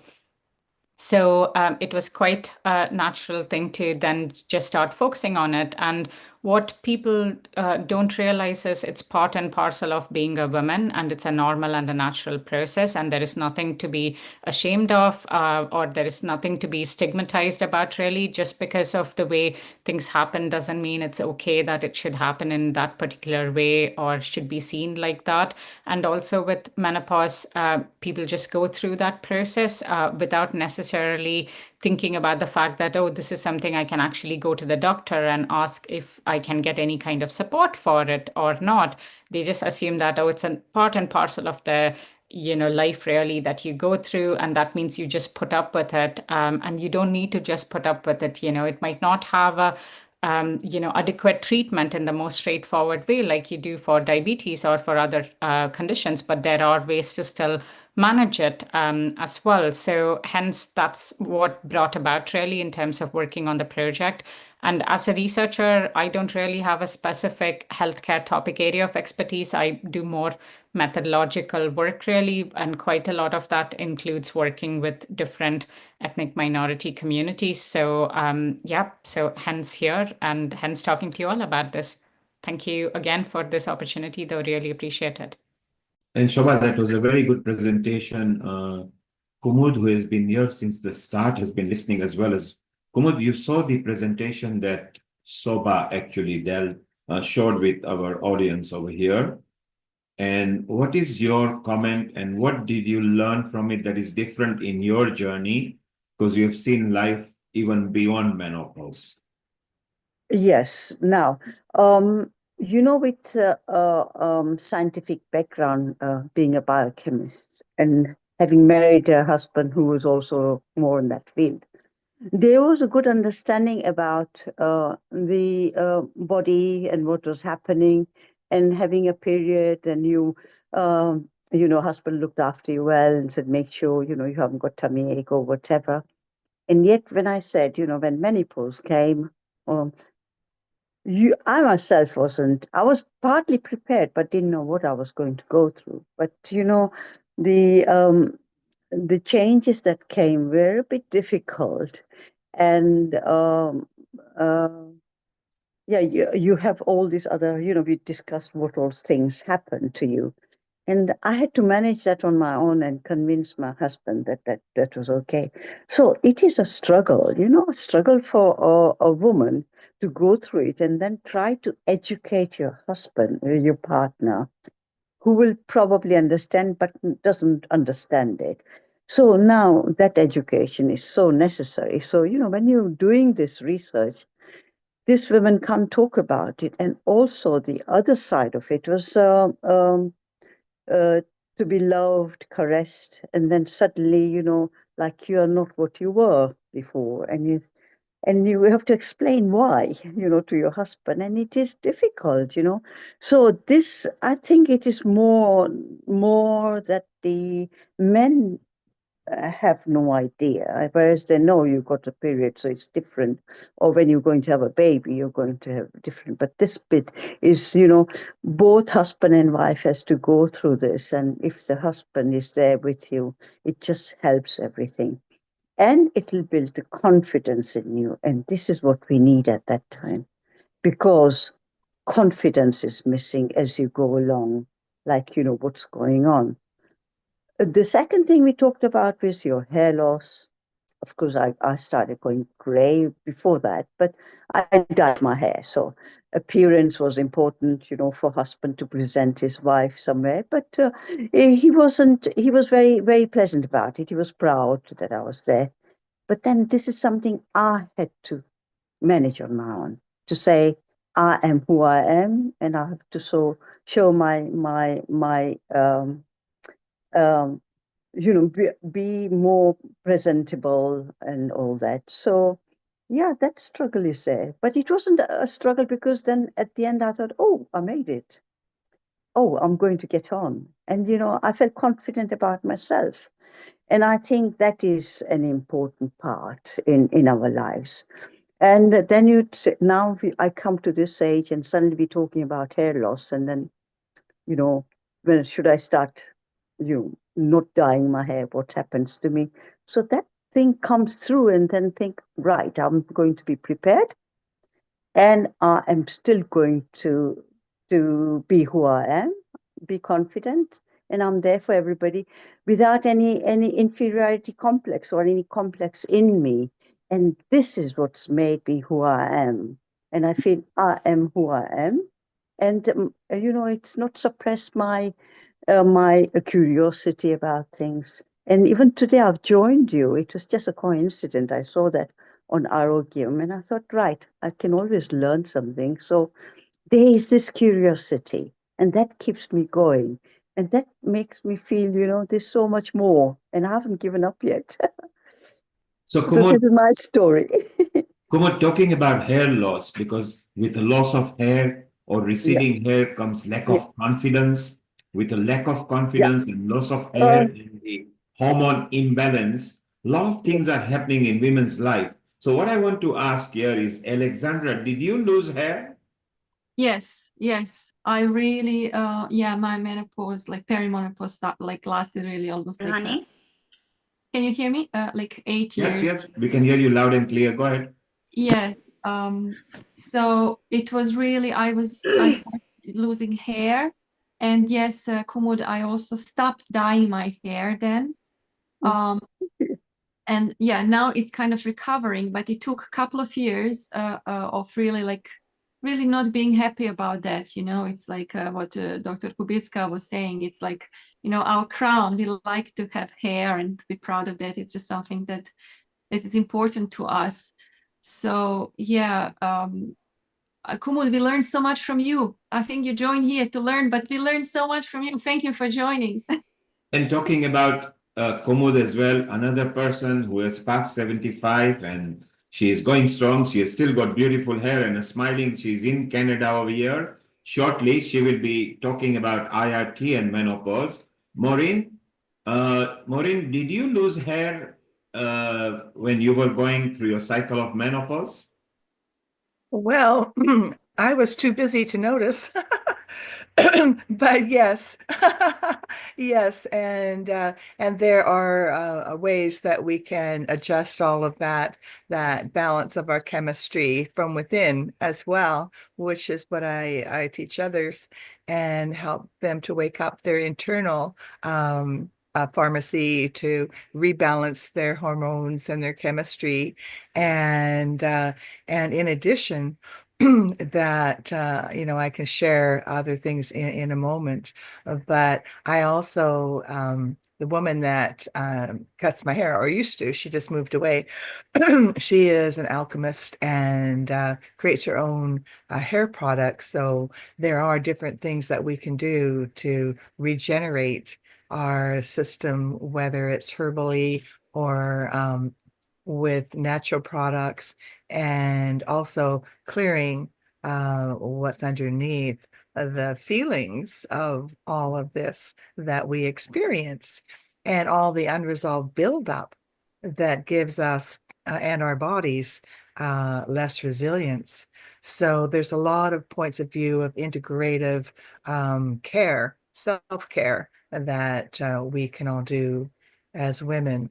And shortly, Maureen, we will be sharing that with people. So it's so wonderful. I love when you said we can wake up our own internal pharmacy. So you see, you've got something inside you, is mind over matter.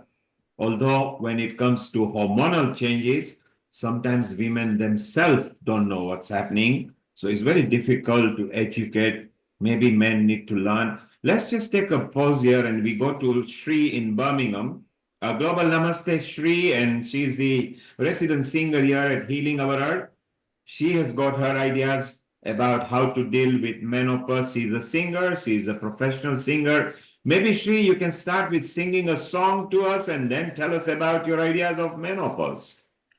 Ooh, what do you want me to sing? Global Namaste to everyone. And thank you, Neil. Bring people's mood on back on. I mean, everybody's happy. You've got a young person like Dr. Shobha, who is very far from perimenopause, but she is very much interested. And then you've got Kumud, who is over 78, doesn't look it. You've got Maureen, who is over 75, doesn't look it. And then you've got Amrita there in Jalandhar, Lata, who has also gone through menopause, Kiran, who has also gone through. Just sing a nice song and then tell us what you know about menopause. I'm just going to be singing something about love. Very nutcut song, which I have just fell in love with. It's Shreya Ghoshal, a very, very legendary singer. Go ahead.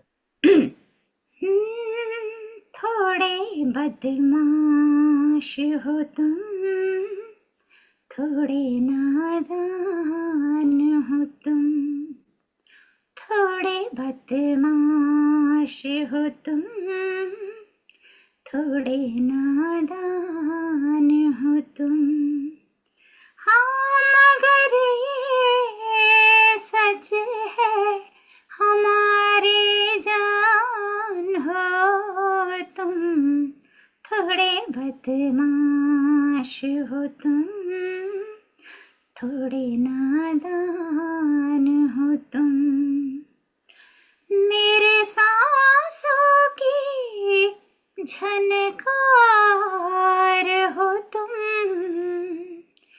मेरा शोला श्रृंगार हो तुम, मेरी आँखों का इंतजार हो तुम, मेरा ईमान मेरी शान मेरा मान हो तुम, थोड़े बेईमान हो तुम, थोड़े शैतान हो तुम, हाँ मगर ये सच है मेरे भगवान हो तुम, बदमाश हो तुम, थोड़े नादान हो तुम. Yeah, but Shri, very well done. Yes, it was very cheeky. So, Maureen, Alexandra, and those who are listening who are not of an ethnic origin, what she's saying was, you are a bit cheeky, you are a bit innocent, but you are still my life. You are my desire for my eyes, and you are like a god to me. And so it was a very cheeky song telling to the lover over there. For those who understand, that's fine. For those who didn't, I'm sure you understand that now. So Shri, yes, how have you coped with perimenopause and menopause, and what are your, as a singer, do you go into singing mode when you are on hormonal changes or anything? Basically, it has been extremely. I started having menopause. I think I realized actually something was wrong, something was not going right. But basically, my children are very young. They are 13 years, 11 years old. So I was always trying to look after them. But at the same time, all of a sudden, I started to feel that when I was trying to talk, my menopause, the main problem I started facing is that brain fog. Because I did not know what was happening. I was trying to say something, is a very important thing in a meeting or something like that. All of a sudden, I'm lost of a word. I can't remember that word and I can't complete the sentence. And unfortunately, I didn't know what was I did not know what was happening to me until a very, after 8 months, I have got a friend who is a doctor. And I said, I was, able to, what happened actually just before that? I was using the washroom. I put a pan on the gas. I wanted to make some omelette for me. So I put the pan on downstairs with my 2 children in the other room. I came upstairs thinking that I was going to the washroom. I went to the washroom. I didn't come out for 50 minutes. I did not know. I was just sitting there. And the whole house was smoke and smoke alarm. My children started running around, mama, mama, mama. So all of a sudden, I felt that I was in a different world where somewhere I didn't realize what it was. And I felt that I was lost in thought and I didn't know what I was thinking. So that was the day I cried a lot. And then I have spoken to one of my very closest friend who is a doctor, senior doctor. And then he said that you need some help. You need to go to your doctor. And I think it is all because of you are going through menopause. And I was still having periods, so I did not realize, but it was very irregular. I was having it every other week or sometimes after 10 days, that sort of thing. Everything was overwhelming. And then I went to the doctor and my GP, she was really considerate. She explained it to me. And she said that only thing I can say, because you have got children to look after, you have got work to look after, and you are a performer. If you are going there, unnecessarily, I was getting really, really scared, or, I didn't want to get ready. Getting ready was the most difficult thing for me, pushing myself and just, doing even the daily care for myself. I couldn't do any of that time. I lost it all. And then when I got to know that I was having menopause, realized it was another thing. I felt a sense of loss, as if I have lost being a woman or something. I felt, is this the end? So that means I'm not a woman anymore. So there are so many things. It made me feel extremely, and then I felt, okay, my life is finished now because menopause came. So I can't do anymore anything else. So that is how, but then the HRT, when I started taking the HRT, and then I started reading about menopause, I started listening to other people, other ladies, those who are thriving at the age of 76, 80. And I wanted to know what they did, how did they cope with it, while they're looking after their children of different ages, whatever. So that is the time I started realizing that it is a different phase of my life. It doesn't mean that my life is ended, or I have got a lot more to do. I can actually process it slowly. It's a process, like a season. So this is it. But then my body and my mind, it needs a little bit of time to cope with it. So that is how I started coping with it. And to answer your question, no, I did not want to sing. I didn't want to sing. I didn't want to do anything creative.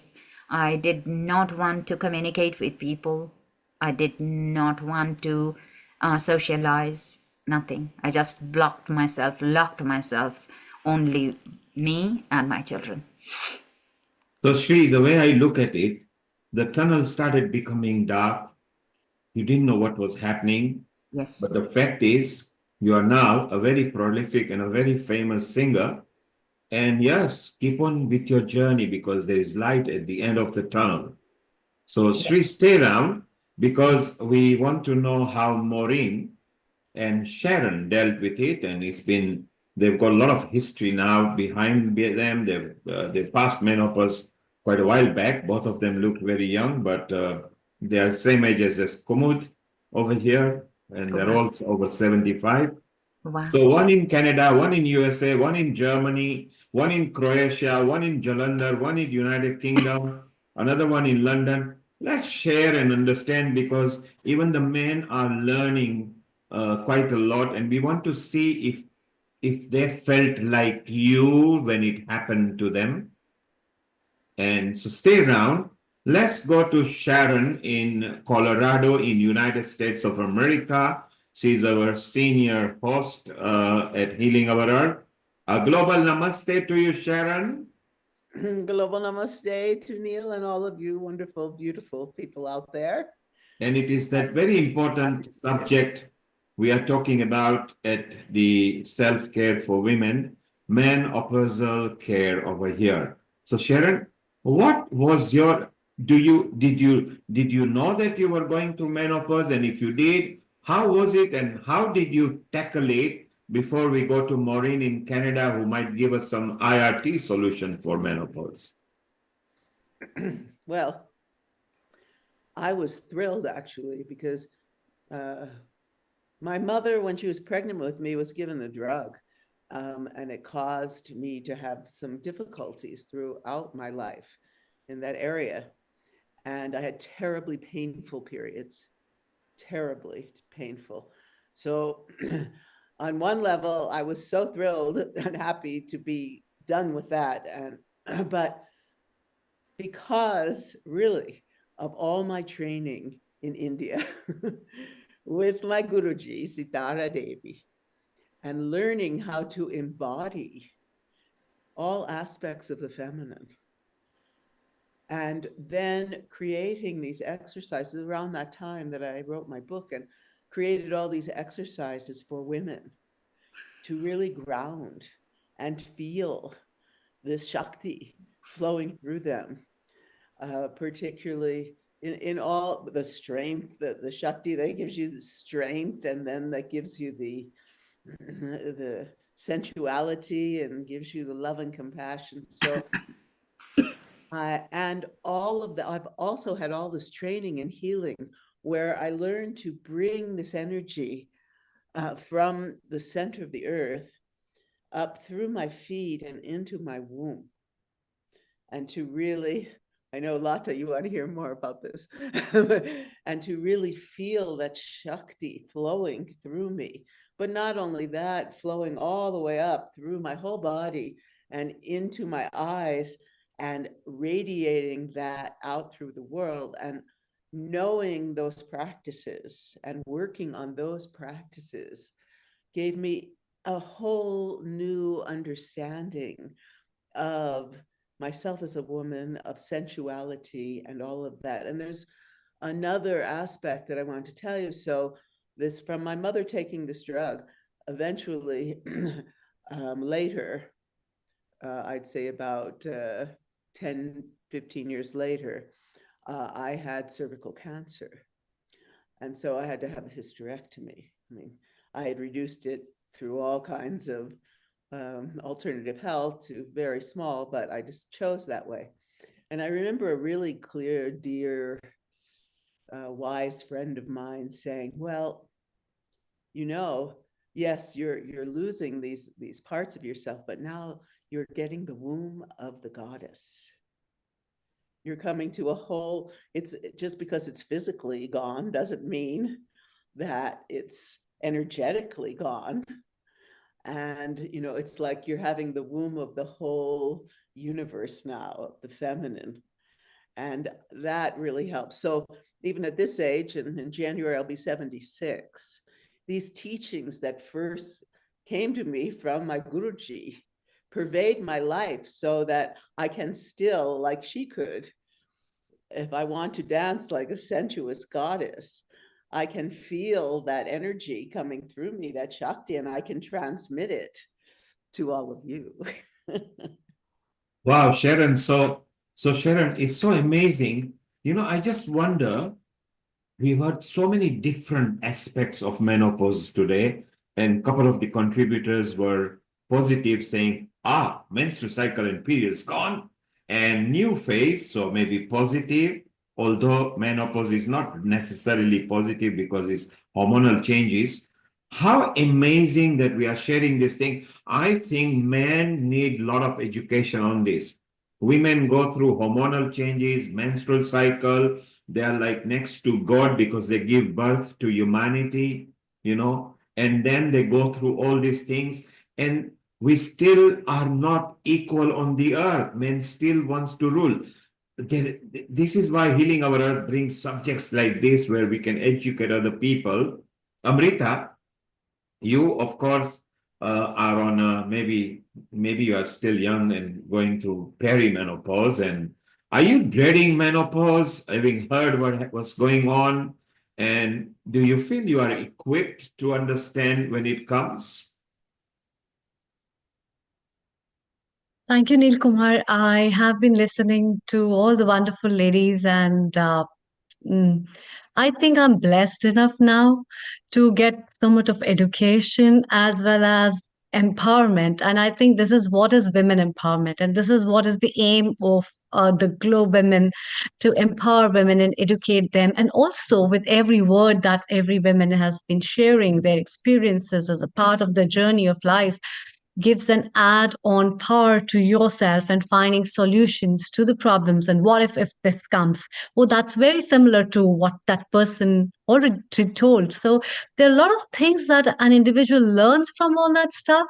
And I think, and the best master can be your mom and your grannies and whom you have seen, or your aunts who share with you, who have made you realize that, yes, this little girl is going to be a woman, and how the things change up, and how the first day of menstruation starts, and how you manage with the schoolings and everything, and the part of your journey being a woman, and then your mom and everything. But then in all that, now coming to the other part of that stuff is also, I think, beautiful. And one thing that we must not forget, that we as a women are the part of that goddess. And what Sharon told is absolutely right. So getting a womb of a goddess, a part of that goddess, has been a part from the very beginning when we are born, and it will always stay. And that essence is the most important essence beyond everything. And I think the mind is the best master to trigger you to stay young, to stay healthy, and to also feel how beautiful you are, whatever you are in. That's what I have to say. So Amrita, is well and fine to learn theory about menopause, and men can maybe even understand the theory. So I want to ask the women, but how can you deal with that physical hormonal changes that actually plays in your body? Because you can be very educated, you can know the end result, you know the start result, you know it's going to happen, but the physical body changes actually takes place. Alexandra, did you feel like Shri? Did you see the doomsday and then you came out of it? And what was your doomsday? I feel really for you, Shri. It sounds like very familiar. The most simple thing, just like to go and wash your hair or brush your teeth, that's like a big achievement. Yeah, the brain fog, not having no clarity, like being completely helpless. You can't really like help others, not to talk about helping yourself, because you don't know what's happening. There is a fog. And Alexandra, pause here. Brain fog. Was brain fog induced because of the state of mind of lack of confidence, or was it a physical hormonal change that actually prohibits brain to function correctly? What was it? No, I think it's the second. I mean, I just like did not know what was happening, and that this is like really all hormonal. Because once I went, it's all gone. Like I never had that experience ever again. Yeah, I mean, I'm really glad there were no bigger accidents, just like Shri. It's like I could have caused many accidents like that because I just was not aware. Like even crossing the street, things like that. I would just like stand somewhere or having a panic attack because I don't know what I'm doing, what I'm supposed to take from the shelf in the supermarket. Like the most basic things. People would not believe it because, I'm like kind of, educated person, whatever. But I just felt like I don't know anything. I just know nothing. Wow, this is so amazing, the kind of things that you can learn from people. I'm going to go back to our over 75s who are only looking 50 plus VAT because they've all maintained themselves. So we'll start with Maureen shortly. We want to hear about you. But Maureen, did you have a complete a trough in this? Were you always on a crest, or did you feel the trough when you went to the menopausal cycle? And was it as bad as what Alexandra and Shri faced? Because you are slightly different generation to them and from a different background. Was it similar for you, and how did you cope and get out of it? Are you asking me that? Yes, Maureen. Well, it's very interesting because I guess I must love a good challenge because I had my children a little bit later in my 30s. And so I was going through menopause when they were doing teenage hormones, not recommended, not at all recommended. And in addition to that, I was working at a job which was an unusual situation for me, doing the work that I created, the inner resonance work, but in a First Nations setting of being the crisis counselor, healing facilitator for employment services. And so there was a different political agenda going on there. And so I was actually harassed out of my job. It was a very dysfunctional workplace, a lot of addiction still in my bosses. And because I was doing such a good job, they were threatened by what they thought I knew or didn't know. And so I was harassed out of my job simultaneously. And in addition to that, I was living in a previously undetected black mold house with black mold. So Shri, when you talk about, the brain fog, it was quite an incredible experience. And even knowing what I know and being who I am and having the work I have available, I had a hard time reaching out. And in addition to that, I was a single mother of two, teenage girls, 15 and 17 at the time. And so it was quite challenging. However, get through it, I did. And so I have some tips, because of that challenging time where I can then support other women with greater or lesser, somewhere in between symptoms, if you will want to call it that, of the chemistry of menopause. So yes, here I am today, 75 plus.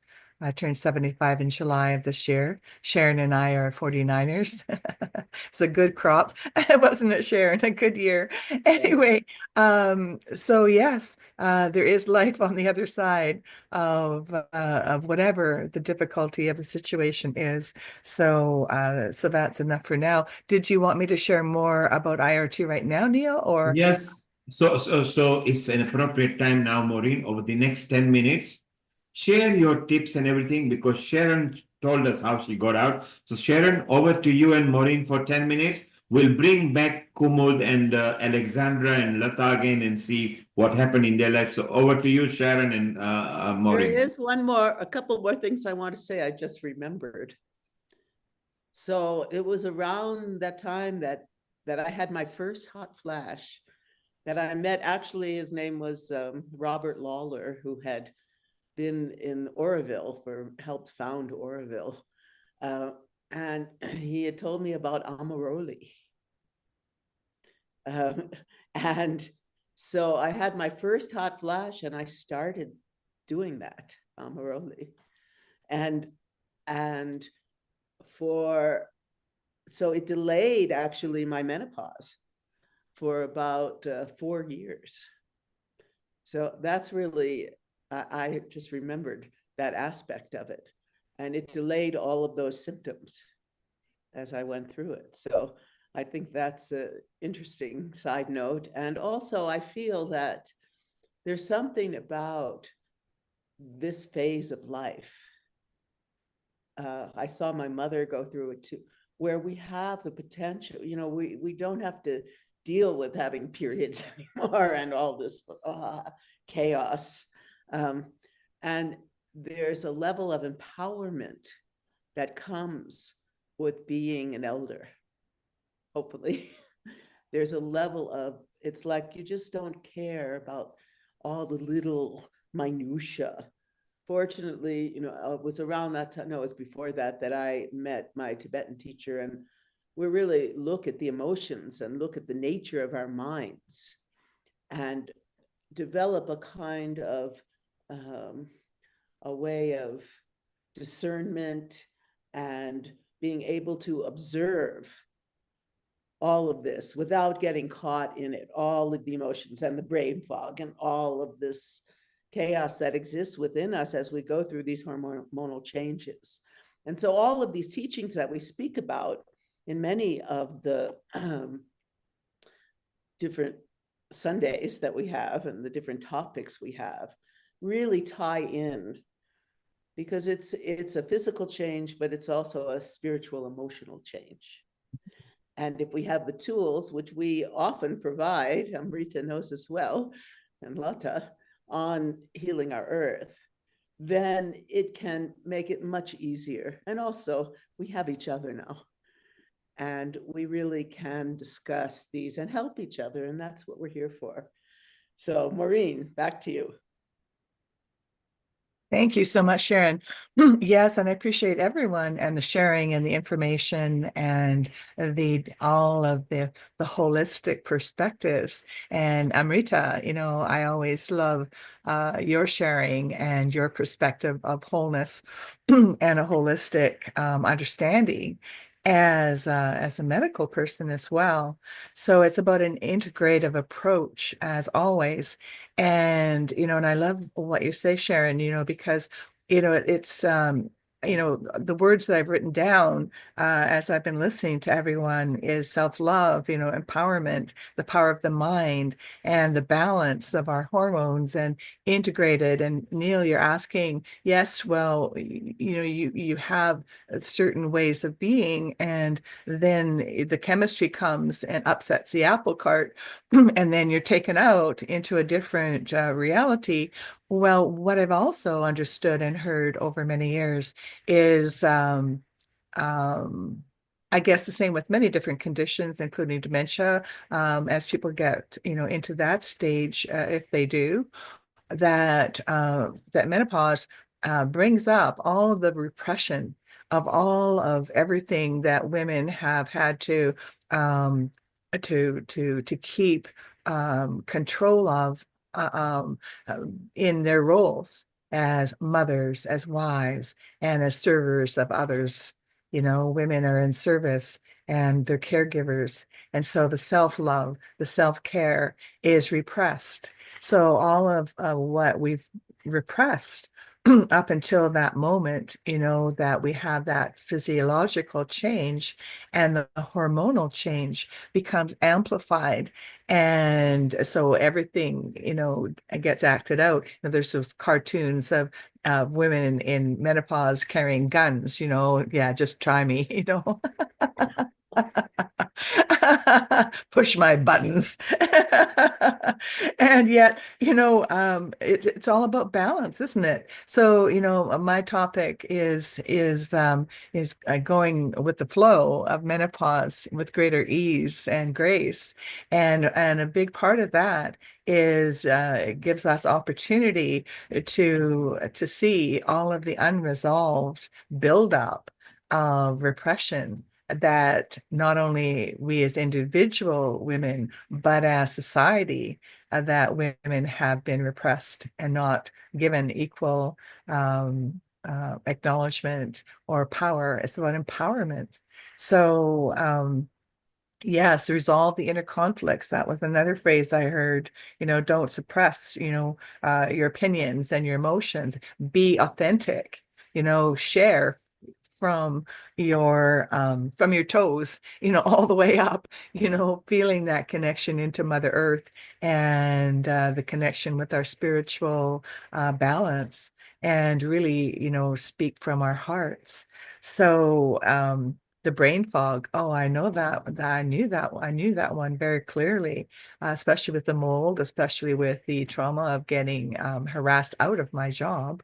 And I had been resistant, so it's all the resistance that we carry within us that then combines to influence and amplify the hormonal imbalances. and changes. So we can support ourselves so much differently now that we understand the interconnectedness of our body and the physiological chemistries that are linked so fundamentally and foundationally in our emotional state.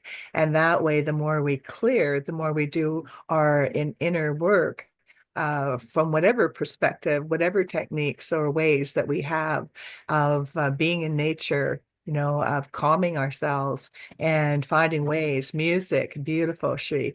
Sharon, your music is astounding. And movement, physical exercise, because we don't need to age in the traditional ways.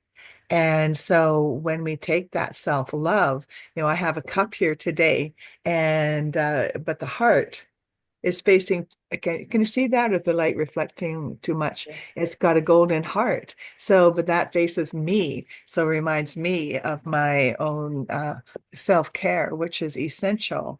And so, IRT, inner resonance technologies, is one system that is really simple and effortless and works with the super conscious, higher levels of consciousness that has the whole history of your life, all of your soul memory, all the ancestral memory of your, of your family tree. And so, we can address that collective memory field that's built up, that has been interfering and influencing us to do this and that. And yet then we get taken out and we're not able to be the observer. That is such an essential place to be still and know, and really know your own self and be clear about what's yours and what's not yours. And even what's yours, then we get to take an ability to respond differently with. So IRT is a formula of questions, very simple. And it's a bit like going on a magic carpet ride. Because it activates all those parts of ourselves that know that greater truth of what's no longer relevant in the buildup of this thing called life and stress, you could name it, that actually is aging us. And so the more that we can clear and come into a place of balance, then and be authentic in our expression of whatever it is we feel. There's no bad emotions, only the ones that don't get expressed appropriately. And so the more we clear what's no longer appropriate or relevant to this present moment, and no need to drag it in and keep, building on what we don't want. So there's that higher spiritual part of us that knows, and all those signals and all that memory is in our field. And that's what the body acts out. So though I highly recommend, women going through perimenopause and continuing at any stage of our lives to be able to find ways that nourish ourselves and give us that self-love that allows us to align with that goddess within, that is so shining and so beautiful and so inspiring to not only others, but and our own selves. So the physical exercises, I believe, are so important. And on the physical side, in addition to what Sharon has to offer, which is just really stunning, actually. And Sharon, you can maybe speak of your new project that is emerging in January. I would love to hear more about that. I'm sure others will also. But I have a very good friend, a longtime client, who had many challenges hormonally, and she developed a program for women by women called Xali, XALI. I'll put the link in the chat, and it combines different aspects of education for women in different stages of their lives. And because Naz de Bono, she is now in that menopausal state. She's done a TED talk on that. But also she's developed as a personal trainer exercise programs that are so personalized to each person, each individual, where they're at, what they need, and you get to self-select your own program as you go through and be fully nurtured. There is a section on diets and recipes and food to nurture us and to help that balance of our chemistry. And then an educational part where women share, and there's, information that people can access. So it's a beautiful platform. It's an app, and xali.com.au. She lives in Australia. So yeah, just a program note on that. So there's many different support systems, whether it's physical and psychological, emotional, mental, spiritual. I always believe everything is a spiritual solution. And when we come into that alignment with ourselves and our greater consciousness, then everything becomes possible. So the IRT solution allows us as women to be fully receptive. There's nothing to do or make happen. There's everything to allow. And so when at the mental conscious level, when we go through and say yes to all these different parts of ourselves that know our greater good and know what stuff is lurking, waiting for the trigger, that is no longer necessary and not the truth of us, and then we exponentially shift and clear into that next level of empowerment at whatever age we're in, but especially as women going through the change, that is that catalyst to empower ourselves into our next level of service, free of our roles that we've had to be bound by for one reason or another. And so, yeah, it's a series of questions that then with the last question, you just press the enter button. It's kind of like for those of us that are computer oriented and who isn't these days, it's like a super duper defrag antiviral program for your whole matrix from all times, all places that you get to neutralize and clear and send to the trash all of the no longer relevant information that creates the brain fog and creates the imbalances and amplifies the imbalances, so that we have better ways of coping, better ways of activating our own self internal balance, because the physical body can do all kinds of things no matter how emotionally stable you are, and the chemistry shifts and you go, who did that? Who said that? Was that me? But we have the power of awareness that then we can take, okay, whatever that was, let's just now consciously engage with the unconscious realms of the superconscious spiritual self to then shapeshift that chemistry. And you can, consciousness runs the body, consciousness runs reality. So we can take the that ability that we have as with our higher consciousness and address that and include all aspects of who we are to bring ourselves back, into that place of the physical, emotional, mental, spiritual balance that is always available for us when we know how to access and activate that other part of ourselves instead of being victims to any particular circumstances or our environment or our bodies, which includes our environment.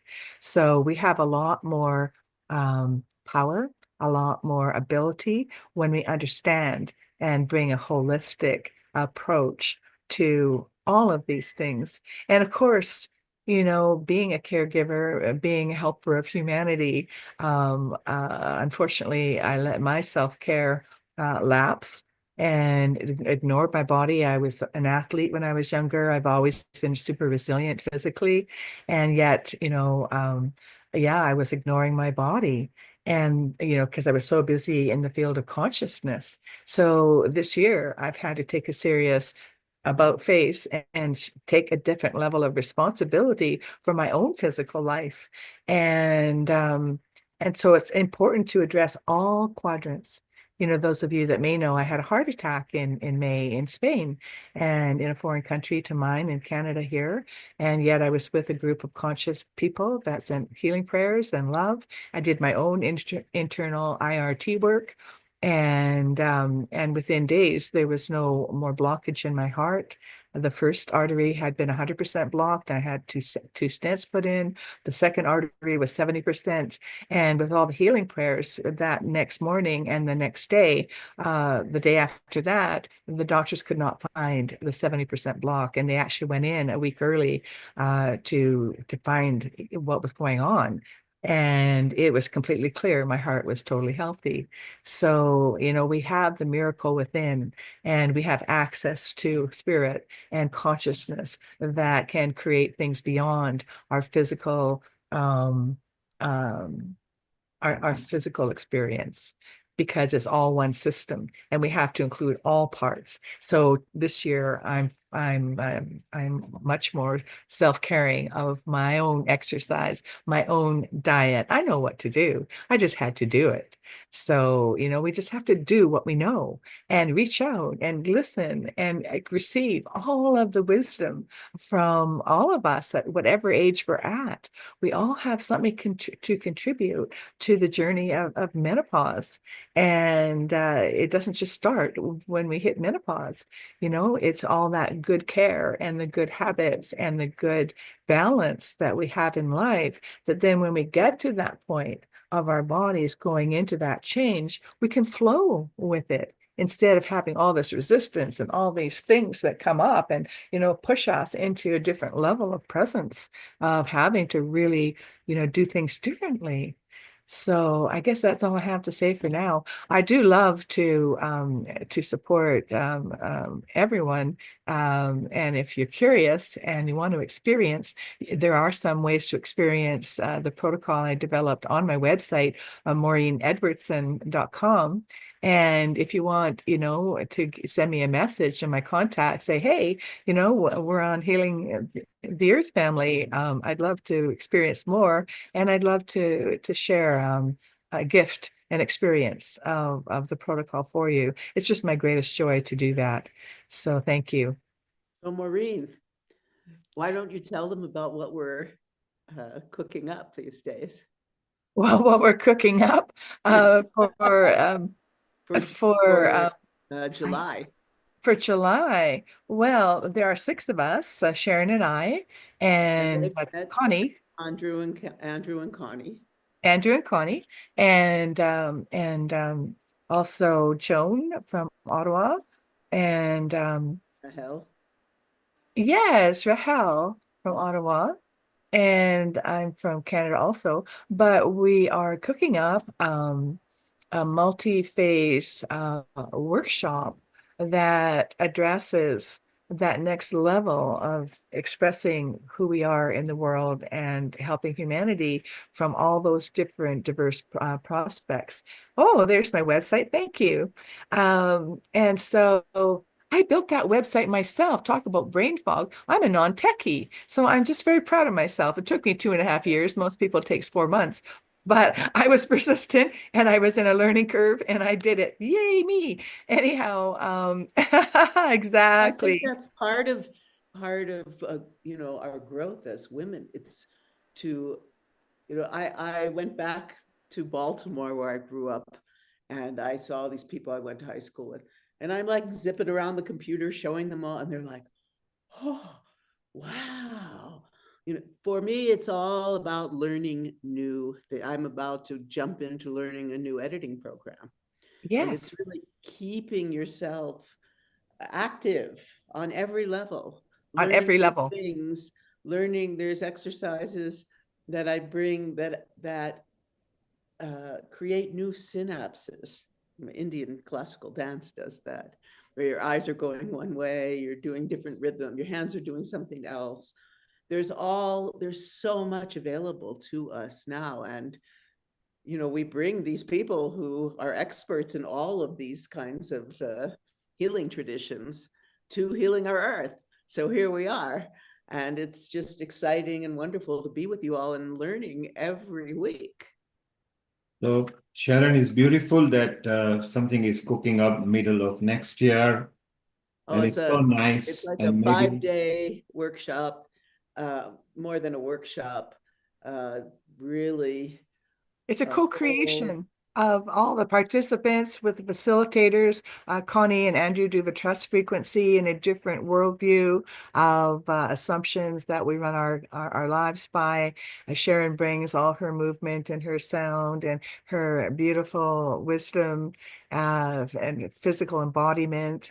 Joan brings the Tao and the Chinese perspective, and Rahel brings a lot of ways of working with community. She's from Africa originally and does a lot of projects in community building and communication. So how do we communicate together in different ways? So it's a multi-aspect, co-creative, where we're inviting visionaries and people from all walks of life and leaders and anyone and everyone that wants to come together to create new solutions for humanity, and how we can relate to each other and how we can be healthy together, how we can all have a part and have a perspective and a contribution. So it's not just your typical workshop you come to learn, you come to co-create and contribute. And the end result, we're excited about seeing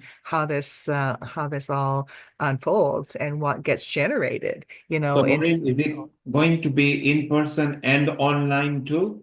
Well, right now it's going to be in person. We are talking about also doing an online component. So it's, we'll stay posted and see.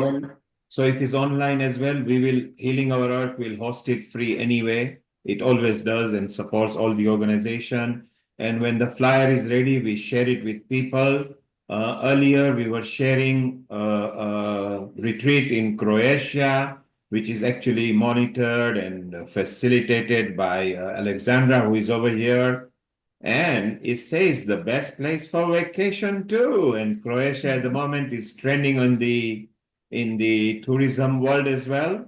So Alexandra has planned several series for next year. So she will be sharing with all the Healing Our Earth people as well.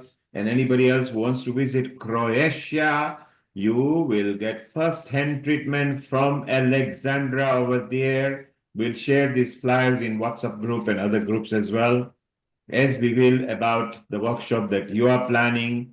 And Sharon, next week, we are going to enjoy at Healing Our Earth. What we want to share is that since it's a festive season, we want to share with people. You can sing songs. It's a Christmas time. We can send poems. You can invite your friends and give a message live on Healing Our Earth. So next Sunday, if you are there, come and enjoy the festive season. You can sing, you can recite a poem, you can give messages to your loved ones. Just come fun and invite your friends, and you can just tell them, so let's enjoy the Christmas break that is coming. The following week, we are having a holiday, and then we start with Bhakti Yoga, which will be fun. We are traveling from different continents where different bhajans, kirtan, songs, hymns, it doesn't matter what race and nationality you are. So it's a unity of faith. So it's going to be lots of fun. And coming back to menopause, so we have learned so many different aspects of menopause. We've also learned from different ages. You heard Shobha, who is under 30, and she's taking on a big project, right up to Kumud, Sharon, and Maureen, who are all three over 75.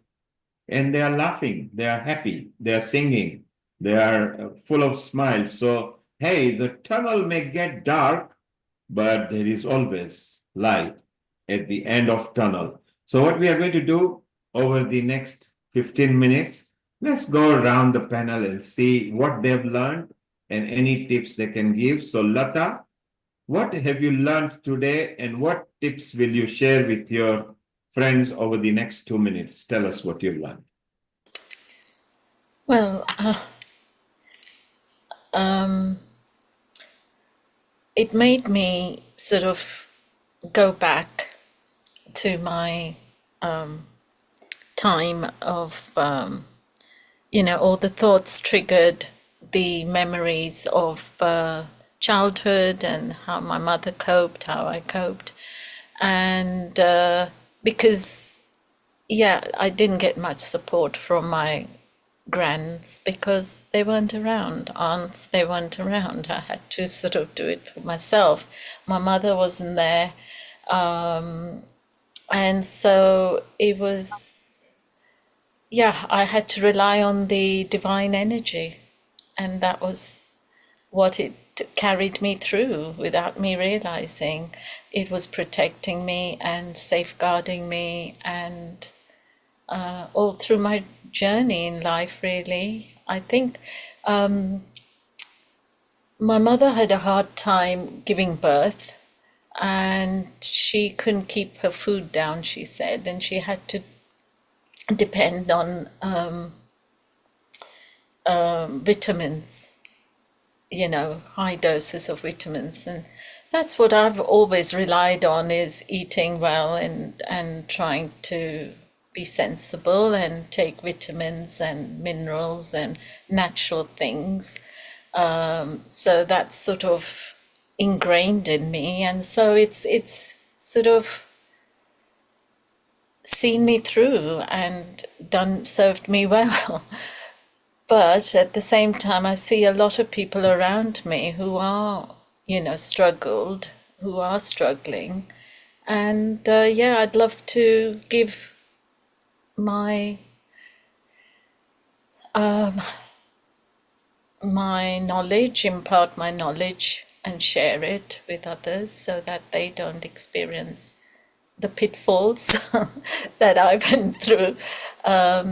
I think it would be nice, especially like you said, Maureen, about the children's hormones, teenage hormones, and also, you know, your own hormones, be it you realize it or not, it's there.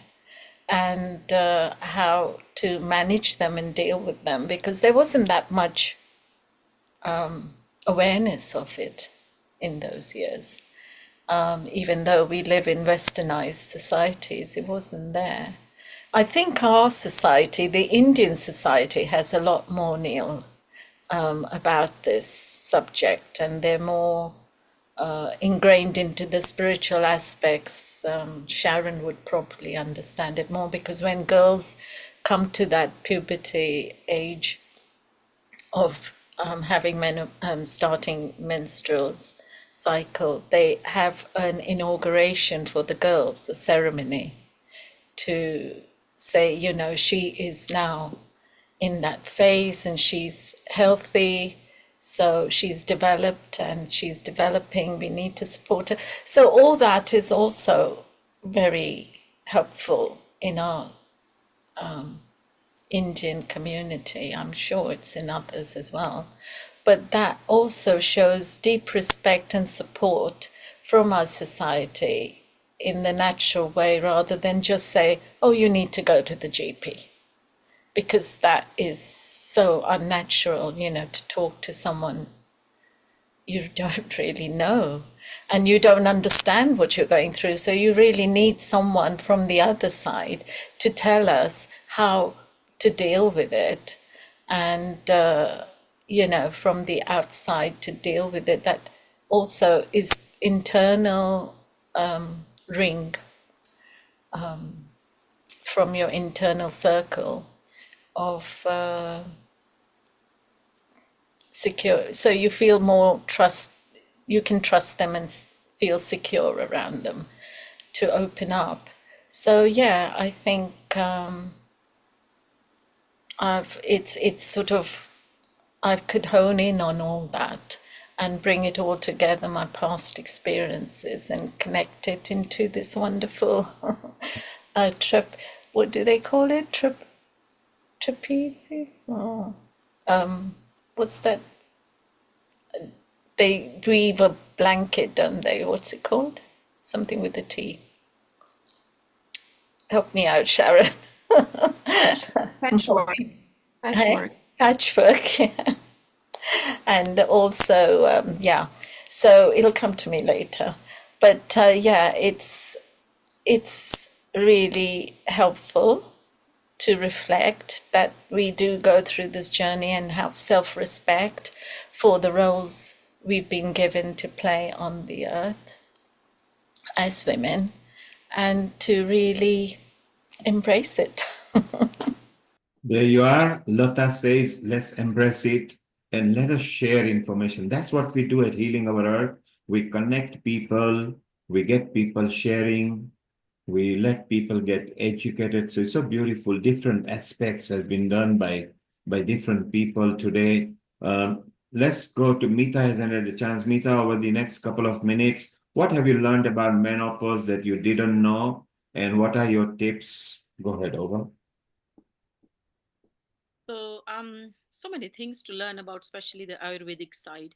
The medicines you can take from Ayurveda as well, and also it's nice to see that we are opening up. I would say taboo area, but an area which is less discussed, and it's part and parcel of your aging process. And so my tips is like a balance between spirituality and accepting the process. I very much like it was Maureen. I didn't know when it happened. It was so busy all the time. So for me, I wouldn't say I don't remember anything apart from the physical part of that. I think what is forgotten over here is we always think about women's health when it comes to, hormonal changes. We should give equal justice to men as well. And there is equivalent word for menopause, which is andropause for men, which happens between 40 and early 50s. I've shared something in the chat as well from a document which our university created. So it is well researched. And the university where I work, they are very well aware. And there's a menopause cafe every week. It's been going on for nearly now 3 to 4 years. And the first initial phase was when we were asked to come on screen and talk to one of the organizational development cabinet professional who spoke with us about menopause. So yeah, so it is important that we don't forget about men, because they look after us. We have to also look after them, because they will also go through a lot of changes hormonally. And I've got two brothers, and my father was very much more of a feminist person. So that way, we had all the freedom in the house to talk and discuss and argue about every possible things. So I am very broad-minded about man's health as well, because this includes, how you can detect in men andropause is low energy, depression, or sadness, and it goes on for 20 years or so, from 40 or 50 years onwards. So, and similarly for women, it goes on until they leave the post-menopause phase. So even I am going through that. So, we have to embrace it, and spiritually, as Sharon was saying, open it to spirituality. Then now we have graduated to the next phase, and we can create physically. Maybe the body can't create. I didn't freeze the eggs or anything, but some people do that. And if we can create now the spiritual creation, our own spiritual babies. Yeah. So spiritual ideas and projects and all that. So yes, a lot to learn and a lot to be replayed in the program with regards to the gems which have been shared here. And maybe next time we should have on andropause as well. Thank you. Thank you, Mita. So that is Mita's perspective over there.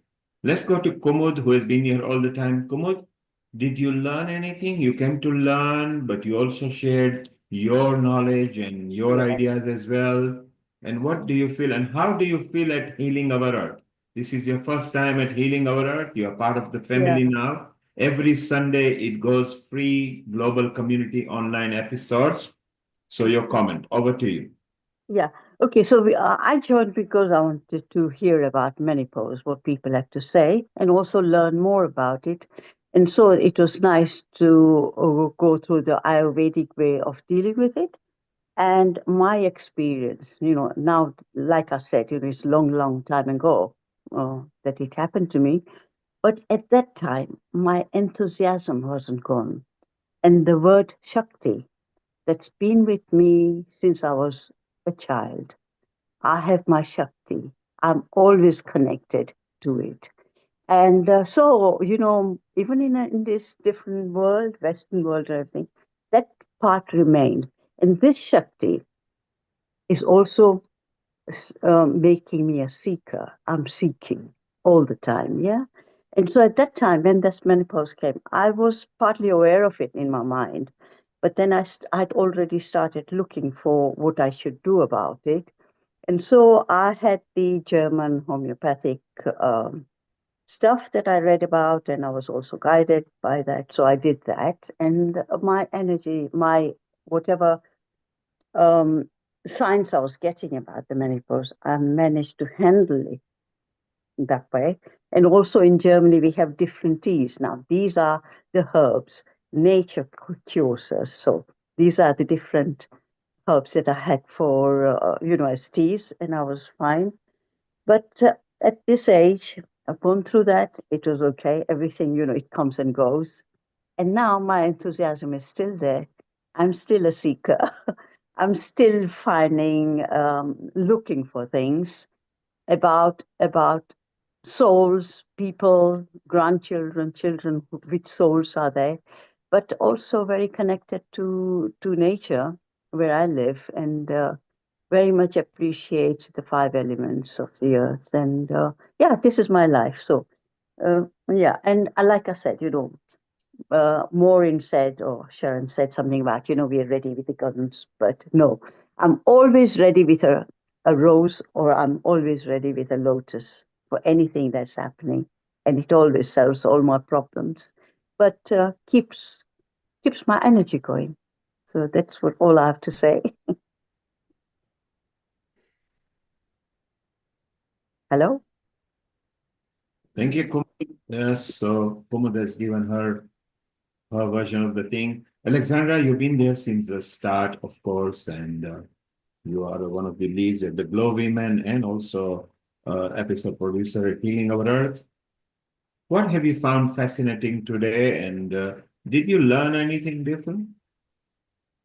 Thank you so much, everyone, for the contribution. And I learned so much, but also I would like to learn more about Shakti, maybe before if Kumud is going to leave. If you could just tell us for our viewers, because not everyone knows what Shakti is or what it represents. So maybe if Kumud, you could just tell a couple of sentences about that, because I would like to learn. I'm still curious also about that ancient knowledge of And Sharon will share that to you, because she started with Shakti, and because she went to India. I wrote a book about it.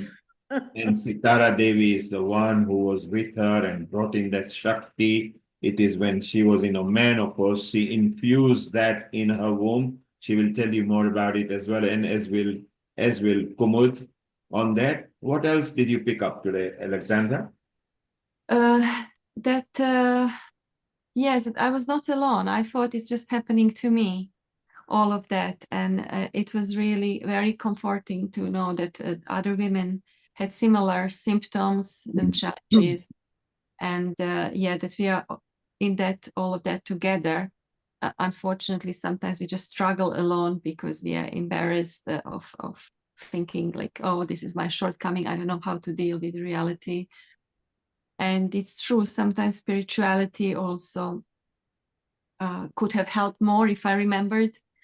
But also the spirituality sometimes pushed me, because I did not balance that. But what Maureen said, that balance, I think the harmony is really important, because I go from one extreme to another. So I also learned in this episode again how balance is really important, to be able to communicate, to be open, and to be ready to exchange information. And yeah, that was really something I learned, to stay curious and to be open. Well done, Alexandra. So completely different perspective, and again in situ with what's happened.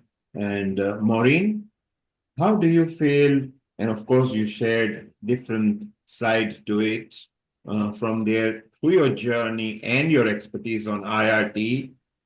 What is your conclusion thought before we ask Sharon to talk a bit more about Shakti and then end up the episode and thank everybody? Over to you, Maureen. Well, thank you so much to everyone for all the wisdom, all the information, all the points of view, because it's together that we create wholeness and allow ourselves to continue to be curious, as you say, Alexandra, and always be learning, as you said, Sharon, because that is the elixir of life. That is the fountain of youth, as we are curious and we continuously learn from each other, with each other, in all of the different ways and traditions. So I really appreciate healing our earth. I learn a lot. I love to be part of the family, and so I thank you all. And with one final note of support, when you go to my website, maureenedwardson.com, I put it in the chat.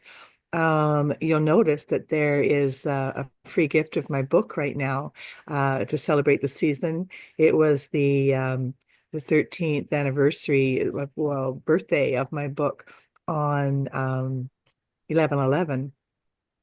And so from that season of celebrating the birthday of my book through to the end of the year, I have a free download of my book, Your Magical Evolutionary Code Unleashed, The Science of Inner Resonance. And so that's there for you. And also in the gifts for you tab and page, there are presentations and experiences. The first one of which is just a 12-minute experience that somebody put all of my words from my book and my website all together in the most beautiful, concise presentation and experience, and he has it's a male voice. He has a beautiful voice, and it's only a 12-minute experience. So it's beautiful. And once you've gone through the experience of IRT, you have a program somewhere in your body that the brain is associated with the chemistry of wholeness and that frequency of your greater self to then access to do, a full matrix shift in each moment that you get challenged or you want to expand into a different level of connection or understanding or solution. So it's a one-stop shopping access to your universal self that allows whatever's ready in each moment to be shifted into a greater balance. So it is a gift for each of you for this beautiful season of celebration. So I hope that you're curious and you give that gift to yourself. Thank you so much for everybody's wisdom today. Thank you, Maureen. And you're, of course, now a resident part of Healing Our Earth. You are there almost in every episode, and you can talk on almost any subject, of course, because you've accumulated so much wisdom.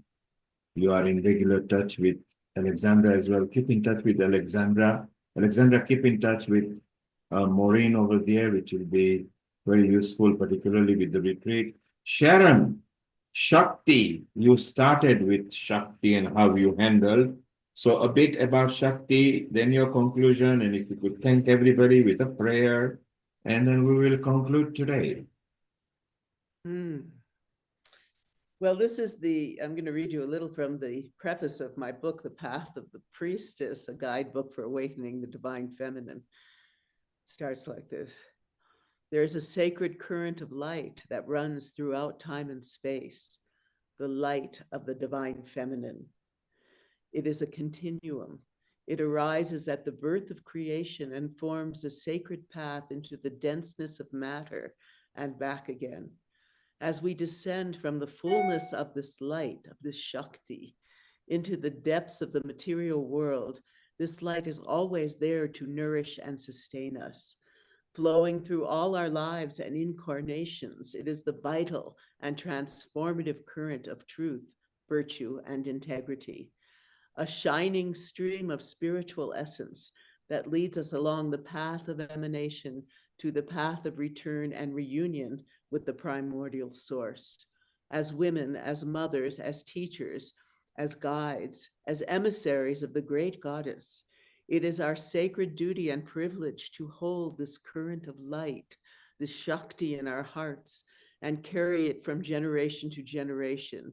This is our essential role as women, to hold this pure light in our hearts, to keep the lamp of inner freedom burning in the darkness, to nurture and protect this light, whatever the cost, and to transmit its radiance, its exquisite beauty to our men and children.